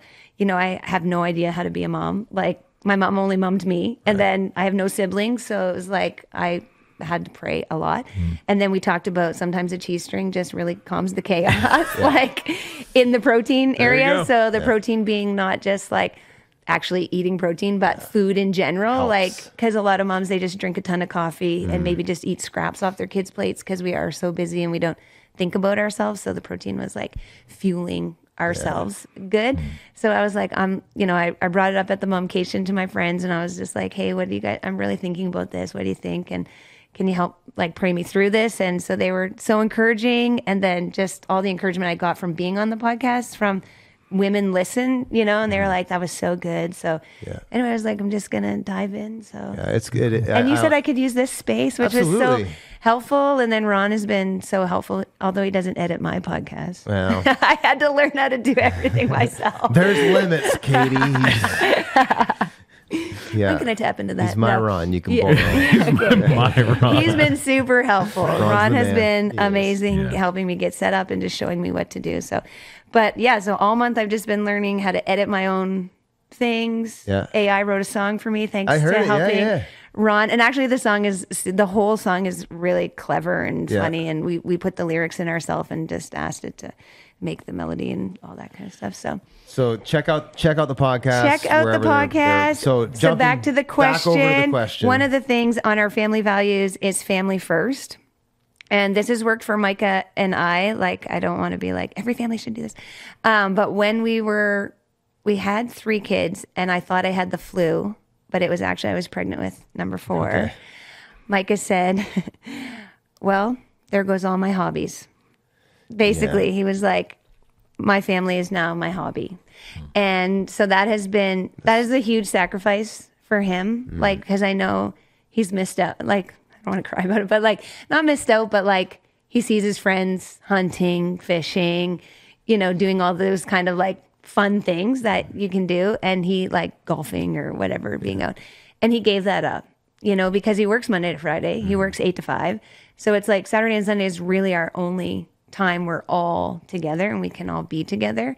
And so that's been like a huge sacrifice that he has made for our family to not really have any outside hobbies, especially when the kids were little. Like we spent a lot of years being pregnant, sick, postpartum, pregnant, sick, postpartum. Yeah, he may recover some here He might recover soon. some as the kids are older, but that's been huge. And also like we have a commitment, like we only are out 2 nights a week between both of us and all of our kids now. Like that's kind of our max, like, cause we really want to prioritize eating as a family together. And so that means during like CR, he's very part of CR. He's been with Adam since the beginning. He'll meet his accountability at 5:00 in the morning at Tim Hortons so that he is home by 6:30 to start getting the kids up to go to school. So he is there with me. So he's not leaving at night to do that. Like he has made that sacrifice. And his accountability partners have also made that sacrifice to be there bright and early so that they're home.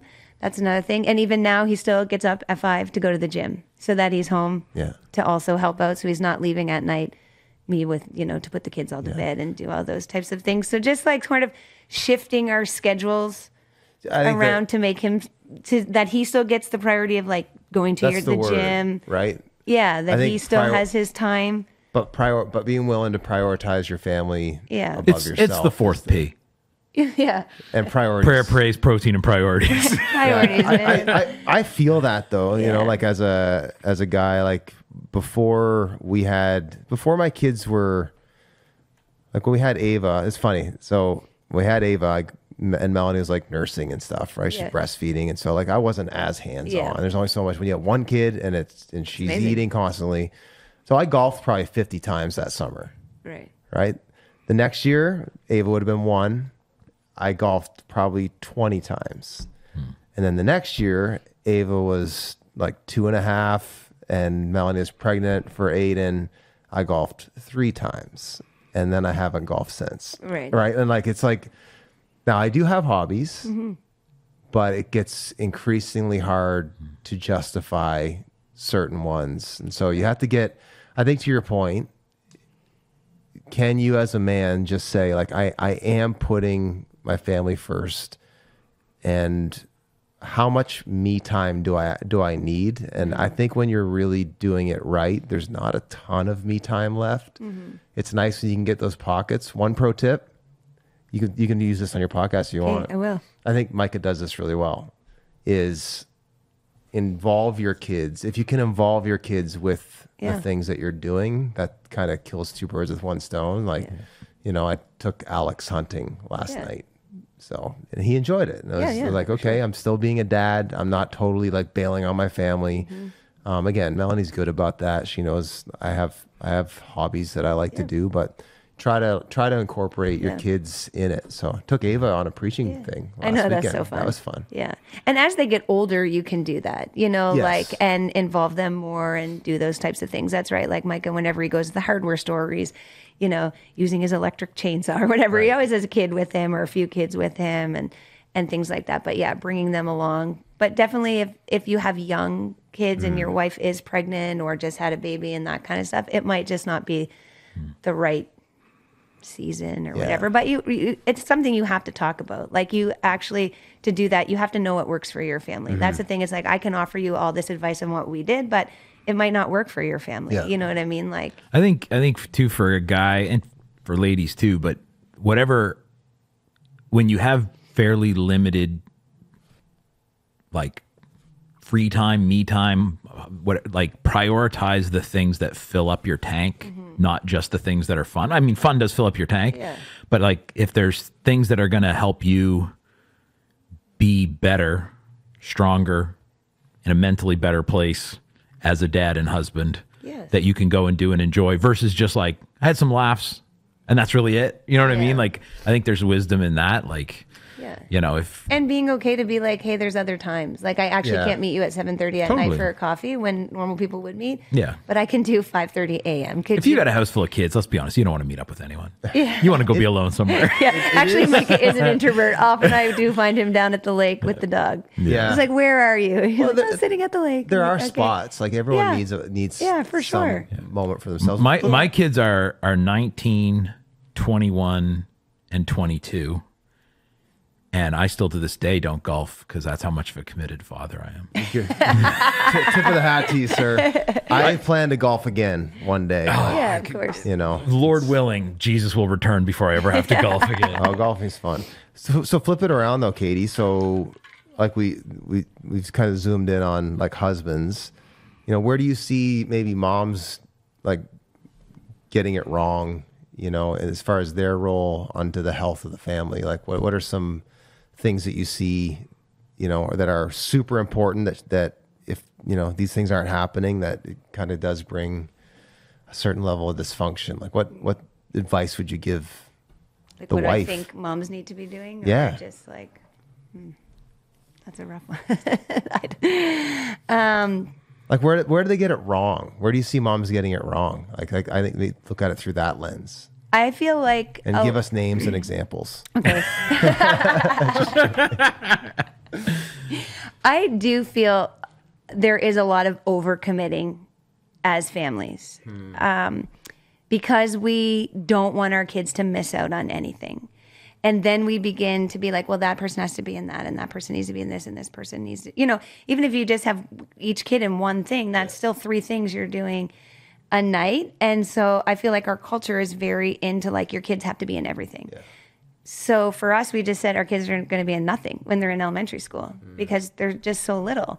Plus we do have a lot of kids, so they can just play. They can play basketball by themselves. They can form play teams. soccer. There's a league. Yeah, there is a league. Brings a whole new meaning to the word But house league. A lot of families, you have both people working. So then you're both working. You pick your kid up. You're trying to have supper. If you don't have a plan for supper, you're going through the drive-through, and then you're on to their next activity, and then they're going to bed, and then you're starting, to do that all again. And I really feel we've lost a lot of the family time around the dinner table because of our extracurricular things. And I know it's really hard. I know it's hard to say. No. We have one kid that is so athletic. Like he would have thrived even in like the elementary school sports. And it was just like, we just can't, like for our family, we just actually can't do that for you. And so you're going to have to wait till you get to middle school and then you can play everything. And then he did, like he plays every single sport. So it is sort of like but they're after school, like it's not like the evening things, because like I said, we try to only be out 2 nights a week as a family, so that we're more home. So I do think a lot of, Would it be and fair? a lot of moms take all the stuff themselves. Like if you're married, you really have to sit down and have those hard conversations. Like, these are all the things the kids are in. What can you, like, you and Mel do it very well. Like, you're going to take, your son to basketball. She's going this place, like you're dividing and conquering because you know that schedule and it can work around both of your schedules. But I find a lot of times the mom just like ends up doing takes it all on themselves. And it's like, for me, I'm like, this is my job. Like, I chose to be a stay-at-home mom, so I run it very much like I am the CEO of this house. I product manage everything. I am responsible to take all the kids to all their sports, because Micah works till 5. Like, I don't have access to Micah until 5:30 when he's driving home, right? He can't pick kids up at sports things. Like, it doesn't have that flexibility in his job.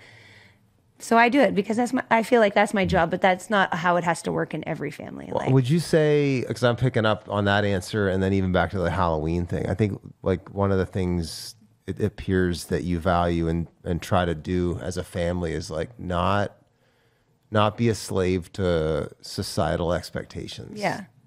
Like, just very true. Yeah. Yeah. We do. Yeah. Yeah. And like, not being afraid to ask the Lord, like, okay, what do you have for us in this season?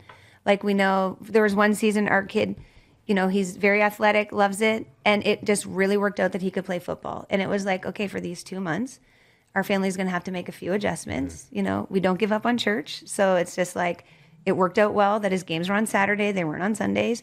So we did it for a 2-month season. We just switched it up, and showed him, we love you. We value you.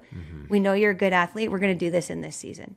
And then it's like, oh, we actually can't do that in this season. And him going, okay, I get it. I get that we can't give up 2 months of Sundays, So just, it's just sort of like asking the Lord where we are to go.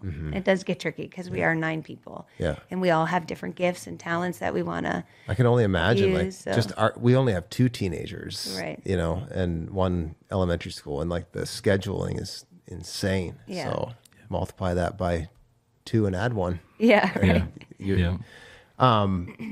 Any other thoughts on that line? Because I have another question. One of the things I think a lot of guys go through at least seasons of struggling with during that parenting thing is they feel like their wife stopped being their wife in order to be a mom. Yeah. And I think the healthiest way to approach that for the ladies who feel like they need to do it all, like they feel like doing all that is doing it for their husband, to go like, actually, no, share it with him so you've got a little something for him, right? Like, sure. And I think most guys who don't have their head up their own backside would go, I'd like to be involved in the parenting of my children. Yeah. And if that all the more means for like 8 minutes a day, I have a wife too, how great would that be? Right. Yeah, for sure. And seeing it logistically, there's a certain amount of divide and conquer you have to do, but pragmatically, as much of it as you can do, like you're going to be parenting. Yeah. You want to do something together, maybe parent together. Yeah. You know what I mean? Like if you can both go to the game, or if you can, whatever, like even if again, hard when you have a lot of kids and some of them are younger, but when they get to the age that some of them can be home alone, like even if it's like, Oh yeah. We're going for walks. Stevie needs a drive to football. Okay, let's both take him to football and we'll have that drive time together or whatever, right? Like try to make it a project you're doing together, not 2 separate projects that, That's a good one, because a lot of people, yesterday I did this thing, like, what do you guys want me to talk about on my podcast? And a lot of moms that have little kids were like, how do you make time for your husband? Like, how did you do that? And I was like, it was so much easier when they were little, because they all go to bed at 7:30 totally. and we didn't have a ton of money, like for a long time. I mean, we still don't have a ton of money, but we didn't have the capacity to actually like go on dates, because you don't have sitters, right? They're all under sitting age. you get to a point, you just tell them to leave you alone. Yeah. Right. So 7:30, it was like, everyone's going to bed and we're just going to have some connecting time. We're just going to say, how's your day? How's your day? And just maybe even have. I just straight up go, your mother and I are going up to our bedroom. Don't talk to me. And we're not responsible for what you overhear if you come to the door. I'm not. We Proceed with caution. we legitimately. I'm not kidding. Said that to our son yesterday. Oh gosh. That's amazing. I mean, our son who is 21. There you go. So we're not scarring him. We're just like, Yeah, he's moving back home with us for a bit, and we're like, your room's going to be in the basement because here's the deal: there's two other rooms upstairs. They all share a very thin wall with our bedroom. You do the math, and he was like, "Nope, that's cool. I'm good in the basement." Going to the basement. Beyond this danger, beyond this point. It's just, hey man, that's on. And I think it's as between moms- you and your therapist, what happens? Right. You need You to come up remember with it. that you're going to have your spouse after your kids. Yes. And it's always, oh no, mom and dad are on the team. Like we're one, so you can't play us off each other. Yes. And we will always make time for each other. You know, Been and one of to Kelly and be- I's mantras. Like, I agree with your mother. I agree with your father. Like, Yeah. if your mom says that you're on Yeah. fire, I agree with your mother. Like, even if I think your mother's wrong, I agree with you. Like, let them like that. Yeah. For us, agreement with each other in front of our kids. We can discuss things, but agreement with each other Yeah. to our kids is a higher priority than accuracy or wisdom, or because I think Yeah. if kids figure out they can divide and conquer you, or if they can play you off each other, and I always think of that the old like very common wisdom: the best thing you can do for your kids is love their mom, kind of a thing. And I think if they get the impression, whatever, well, sometimes I think your mom's a little too much too. Like that just reinforces whatever, right? And so that's always been like a huge priority for us, but also just like you said, like you're going to be married a lot longer than you're going to have kids. And if you're in a season that you feel is so busy, like it's okay to schedule things. Yeah. It's okay to like block out your calendar and just be like, this night we're having time, just the two of us, or, you know, and put that in your calendar. Maybe if you're in such a busy season, just one time a week, you know, And like it's a little reset, like, hey, It's okay for your kids to miss out on something for Yes, that to happen 100%. because it's so much more giving important. them something. Right. Yeah. Like ask any child of divorce if you could pick between your parents still being together and having a great relationship or you having been in your third kind of lessons a week. right. Which would you have picked? Yeah. Like if you could have not done ballet, Yeah. but not come from a broken home, which Not to say your ballet broke your home. no, Yeah, but yeah. it's but to say mom to your therapist and about that. dad's unwillingness Yeah. to prioritize the health of their own relationship did. So it's not the kid's fault, but it no. And I think we're living in an overscheduled culture. Totally. Like, and so it's okay as parents, like that's the one, like to pull back and just say, what's the Lord asking our family to do? What is the Lord asking, you know, of our household or for this season? Yeah. Like, yeah, I just don't think we ask the Lord enough. I agree. Kind of things. Totally. Like, He's yeah, very because wise. we just go with the culture, knows you know, stuff. He seems to have a pretty good grasp on things. to understand family life. Yeah, and, he's got some good ideas, you know. yeah. Not a Yeah. good Total- good contact. Your good guy your to- son can still be a really great athlete if they didn't play basketball in elementary school. Like Yeah. our son has made varsity teams in his middle school Yeah. all through because he just is very gifted. Oh, and so it's just like he I will don't- continue to play sports and he did not miss out. So it's okay. And Your 4-year-old doesn't need to be going to Totally. basketball practice at 8 p.m. on a Monday night. Statistically speaking, the odds that you're changing the whole trajectory of your kid's life by them not being involved in a sport. Oh, it's delusional. It's like yeah.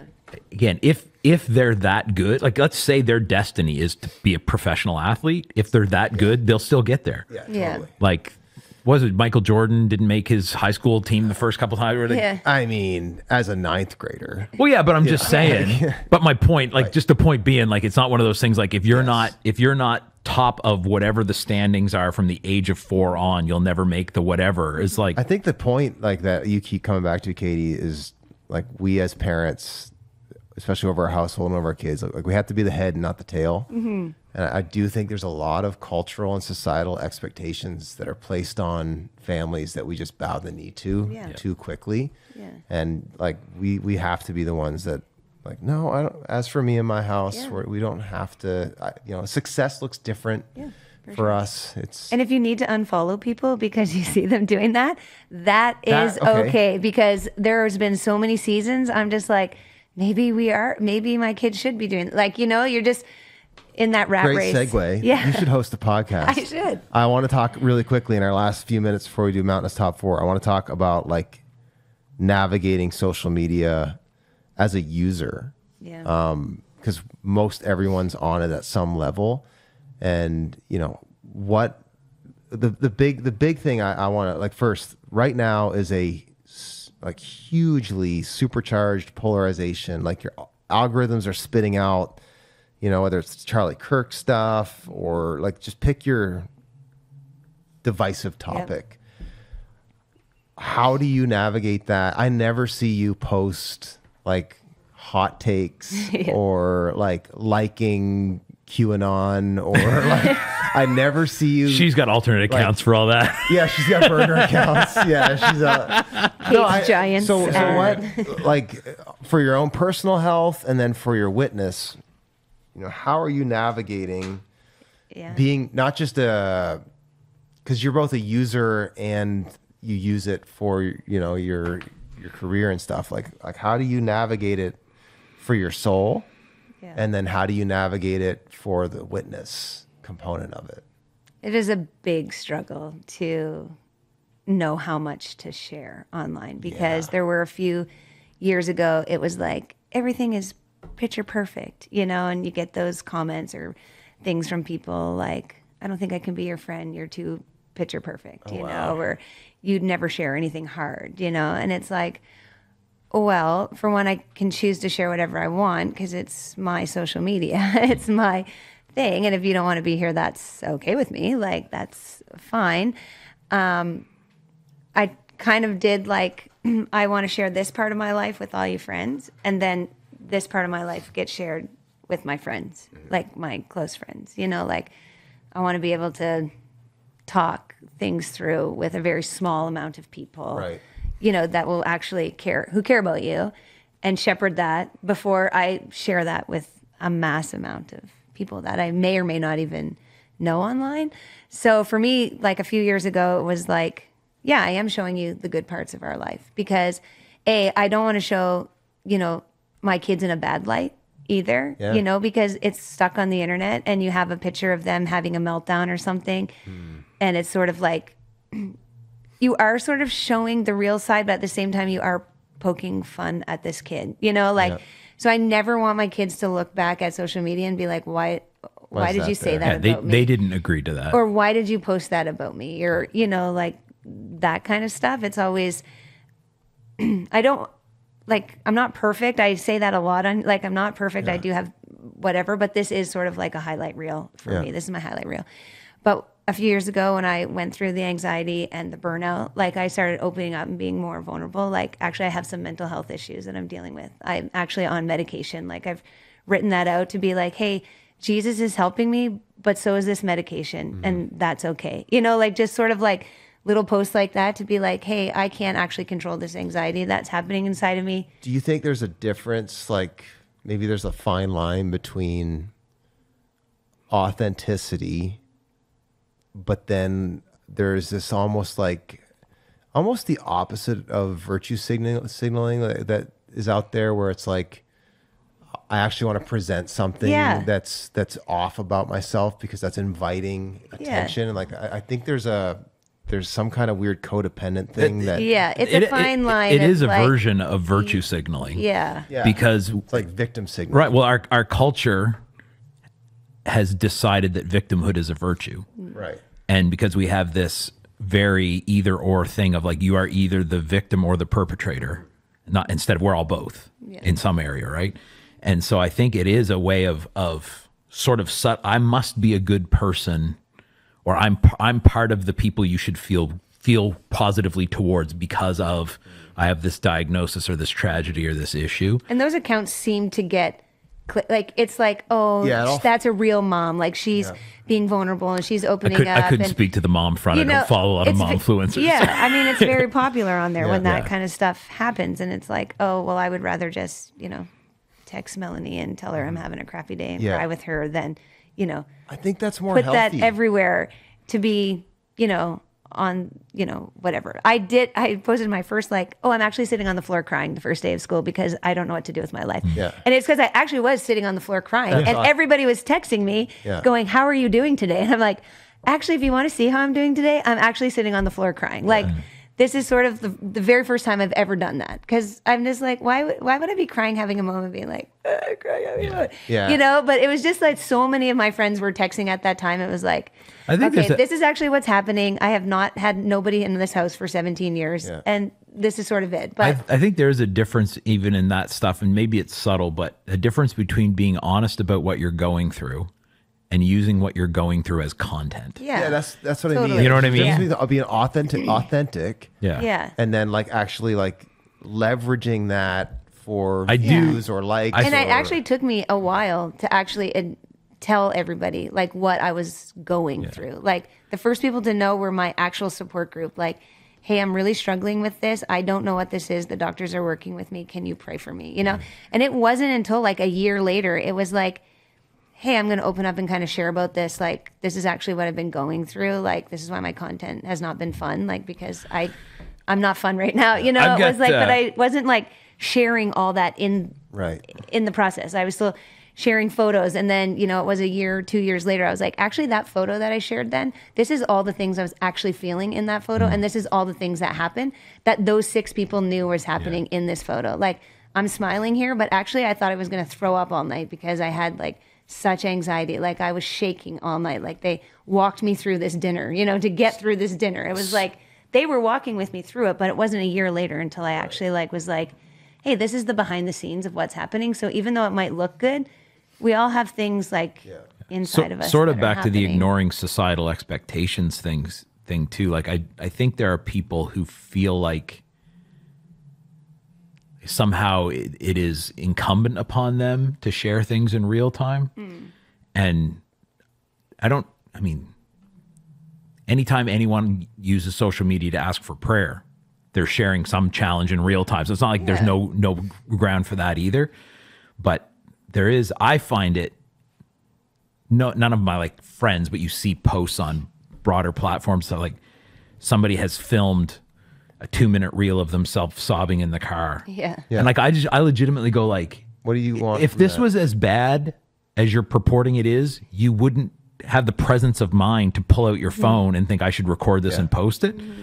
But as someone who's got buckets of issues and talks about them fairly openly, one of the things that I have experienced over and over and over again, though, is there is a help that comes to other people when someone that people maybe think of as strong or normal or healthy or whatever is legit on that. And I can't tell you how often people will come to me and they're just like, man, like I thought I was the only one, or I didn't know anyone else went through that.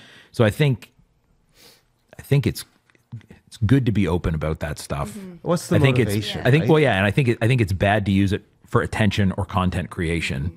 I think it's healthy to use it for connection, or literally even just to ask for prayer or whatever.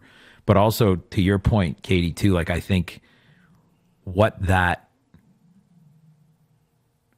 the timetable for a turnaround on that looks like, it's okay for that to be what works for That's you. what I was going to say. It's so like for me, I will always be open about things, but I'm going to process it with people that actually are going to take care of it before I come on like and kind of share about it. The filter for me a masses. lot of times is if I'm sharing this to in some way help other people. And it might just be you're not alone, or it might be this helped me and it might help you too. But if I'm sharing this in order to help other people, then I need to be in a place where when they come to me, Right. I'm able to then do that. for sure. So like if you're like, I'm a mess, but it's but Jesus is helping me, and then people come to go like, how? And you go like, oh dude, I can't have this conversation. Yeah. I'm like that's There's kind of my filter is like, if I'm doing this to help other people, then whether that's 2 days later or 2 years later, Right. I need to be in a place where when they come looking for that help or encouragement or support, I can actually do that because I've got whatever level of processing health. Yeah. And I victory find I have a need. great community. Like, you know, my Instagram followers, I know a good majority of them. They're actual people like that are in our They're not community. Russian bots. No, they're not, which is great. Like I will keep a low follow count just so I actually have community with like people. I would much rather that. So My don't Facebook have friends list is due for a hack in one a of these ton days. of trolls, and just one lady though that yelled at me about how many Christmas gifts I bought my family one time. But it was funny. there I are was like, times- listen, I have 9 people in this house. That actually is not even a lot of things. There are times when I won't post something because I just know I don't. Like, I know, I don't I wanna don't deal want to with have to engage with the comment section. Yeah. And not even because people are mean. It's just like, you know what? not your I've been business. thinking about this for 3 days and it's really been occupying too much of my headspace. And I could mention that, hey, I'm tired of thinking about this. Yeah. But what's going to happen is 17 people are going to go, oh, really? What's going on? Or what's what's this? Or how did you think about this? Or? Challenge to stay in a healthy space, though. Oh, 100%. So I have a time limit. So I'm only on like combined both of them, like 2 hours, like 1 hour each. They have 1 hour on Instagram, 1 hour on Facebook. So to be clear, this is someone who is an influencer, as in like on a career level, and has their own personal social media and keeping it to 2 hours a day. Yeah. So if you just like don't doom scroll, right? If you got 17 friends and you just post for fun, you don't need to be on there for 8 hours a day. 8 hours a day. So I try to do 2 hours a day. Sometimes it will, like, I'll have to say ignore limit because I'm working, like I'm putting out reels or I'm doing content with a brand partner or whatever. So I, have to do that. But I try to stay on the time limit to keep it healthy. I do not like confrontation. Therefore, I will not post anything that's going to bring great debate. Even like with the Charlie Kirk stuff, I really struggled to know what to do with that because you're like, yeah, I love the Lord, but I feel like my content shows you that I love the Lord. Are there memes going around saying if your Christian content supplier didn't address Charlie Kirk, you should unfollow them 100%. Immediately? Yeah, of course. But I'm just like, but I just don't have time to be in the comment. Like, I only have 2 hours a day. I only have 1 hour. Do you read the comments? Yeah, I don't have a ton of. I only have one video that had a ton of troll comments, and it was about our family size. So you can only imagine. It's okay. I got 10 million hits, and I got all these followers. So I'm like, welcome to that point. I think it's really like. Sort of back to the societal expectation thing, like, hey, you don't have to be on social media. No. Like, to be a faithful follower of Jesus and a healthy, well-adjusted person, you don't have to be. And that means if you don't have to be, it means there are some things you shouldn't do, but there's nothing you have to do. Yeah. Like, you shouldn't post stuff that's going to tear other people. But, like, if all you do is use social media to watch your cousin's kids grow up, that's fair. Yeah, right? And if you... Like, if all you do is post funny memes and you never make incisive commentary on social, like, that's fine. Like, it can be, like, don't feel like, oh, like, I can't. The Charlie Kirk thing, there was all these people weighing in, and it was everything I could do for about half of them to go, like, I legit don't care what you think about this. I mean, I care that you're feeling whatever you're feeling, but it's like, no one was sitting around going, I wonder what Dave the janitor, you know what I mean? Like what his, like, what, and again, it became a cultural expectation. Yeah. That, like, you saw these people going, like, I never want to be part of a cultural expectation. Right? I want so 2 hours a day. What are some other things to stay healthy on it? Use that unfollow button. Yeah. It's okay. They don't know you've unfollowed them. Totally. So you can also straight up unfriend. You can straight up, on Facebook. You can straight up unfriend. Like, people go, you can just unfollow. I'm like, no, I don't.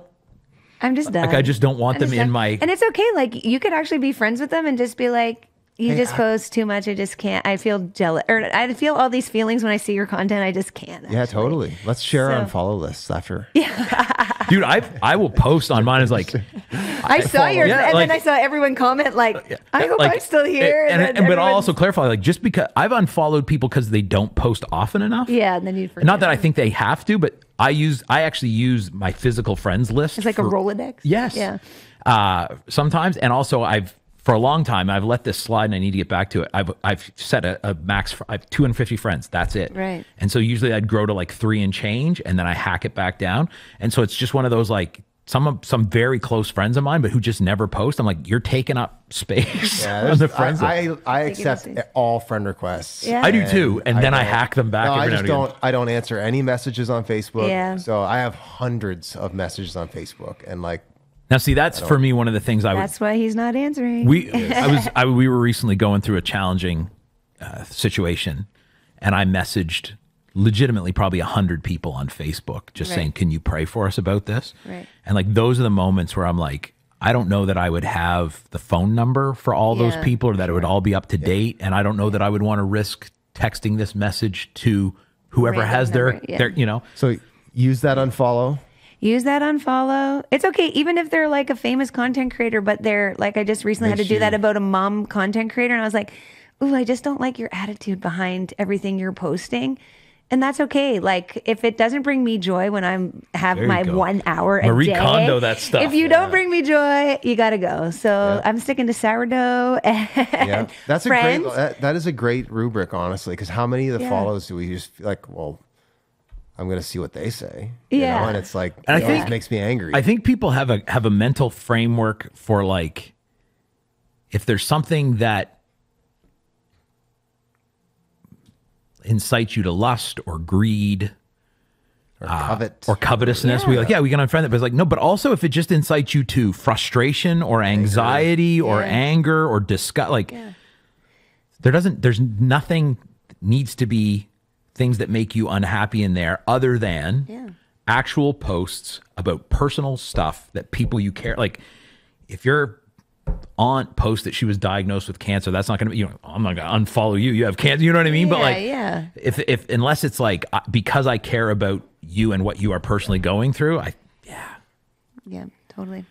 You just need to play a robust game of keep it or sweep it with all your social media. Just go through all your followers. I think that should be our next episode. We're just gonna keep. But on we're my just play Kate's keep it or sweep Kitchen, with our I friends like list. everybody can follow me on there, but that account is just sort of like a business account. So I try to like do other social media managers or like the brands I work with, like that one. But then I have a personal, like my personal account where it's like you and Mel, like my friends, that I'm on there and being like, oh, you guys are so fun, like, or chatting that way. So that one I don't really care about. And then the same on Facebook, I have my own personal, and then I have my content account. So I don't really go through the unfollow anybody on there. It's a tricky place, the old social media. We could talk a long time. I think we might have spent too much time on the Giant of Kandahar in hindsight, but is that even possible? I don't think so. I think a giant Go check it out. a giant person deserves a giant segment. There you go. Also, the dozens deserve a top 4. So, holiday season is upon us. Thanksgiving just happened. Halloween's coming up. Another Thanksgiving. Never thought about Halloween-based foods. Christmas. And so let's say here's the top 4 today. Top 4. If you need the recipe for that for your blog, just let me know. I made you one today to bring. Top 4 fall season foods. The top 4 foods that you're looking forward to partaking in between now and say Christmas.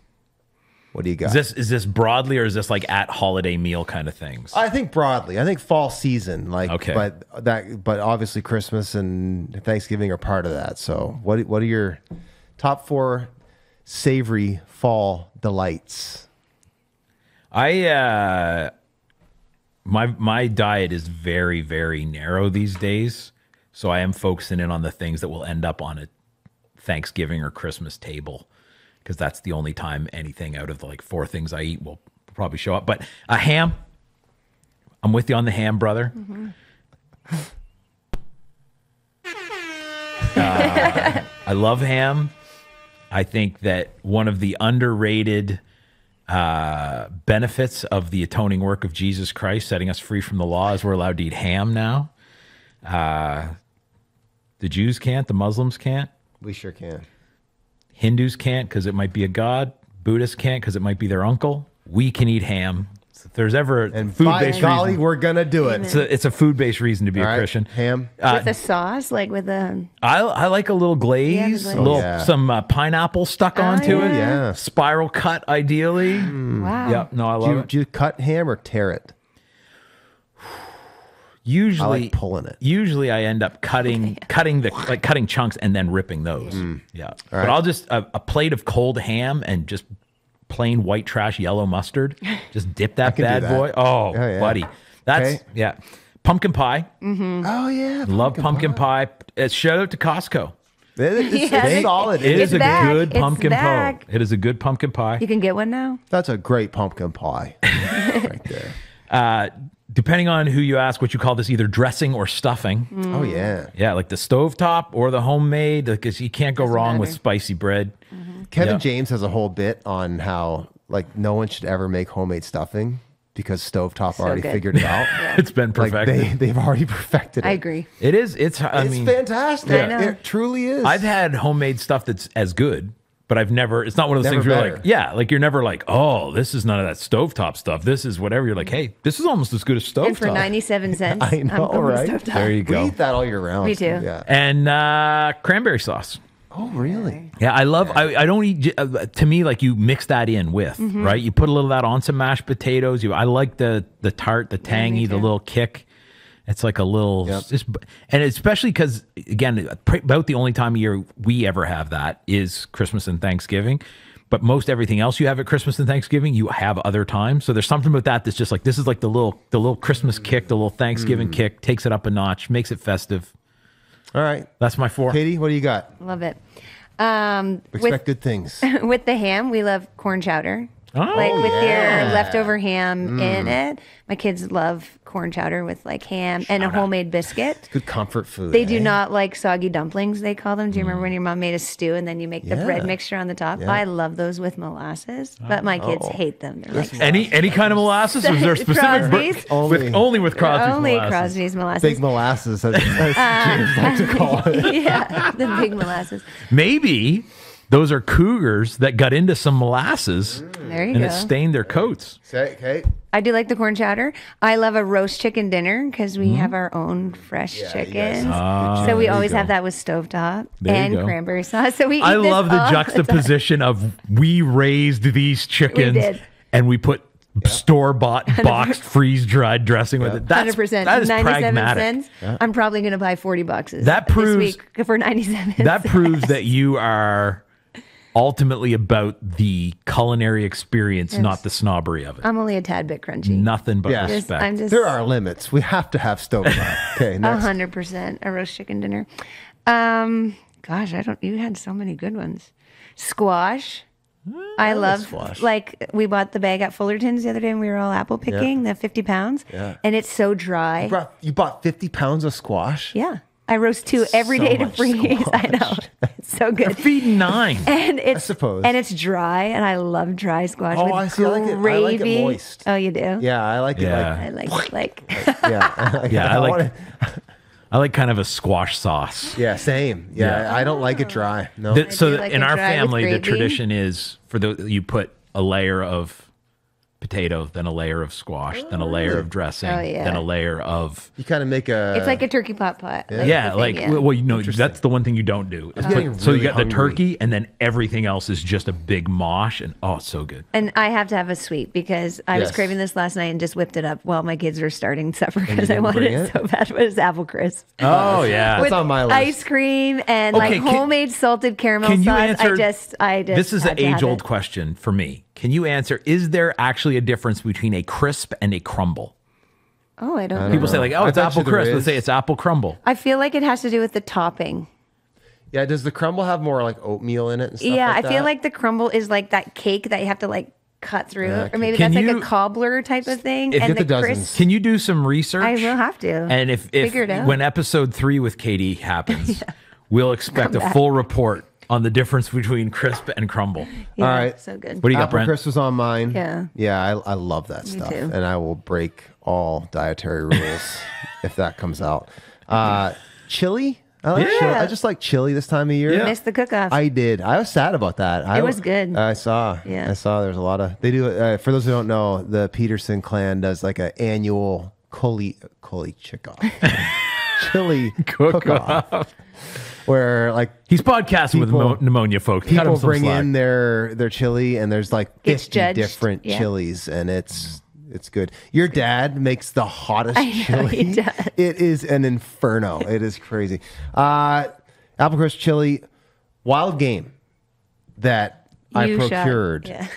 That tastes better. It just tastes better. So I don't actually buy think that. like deer is better than beef, but a deer that I got or like duck or Oh, the sense of satisfaction. I It's made real. a shepherd's pie with deer meat Did you? last year. I bet you it Somebody was gave it to fine. us. It was delicious. Yeah, I bet it was. Yeah.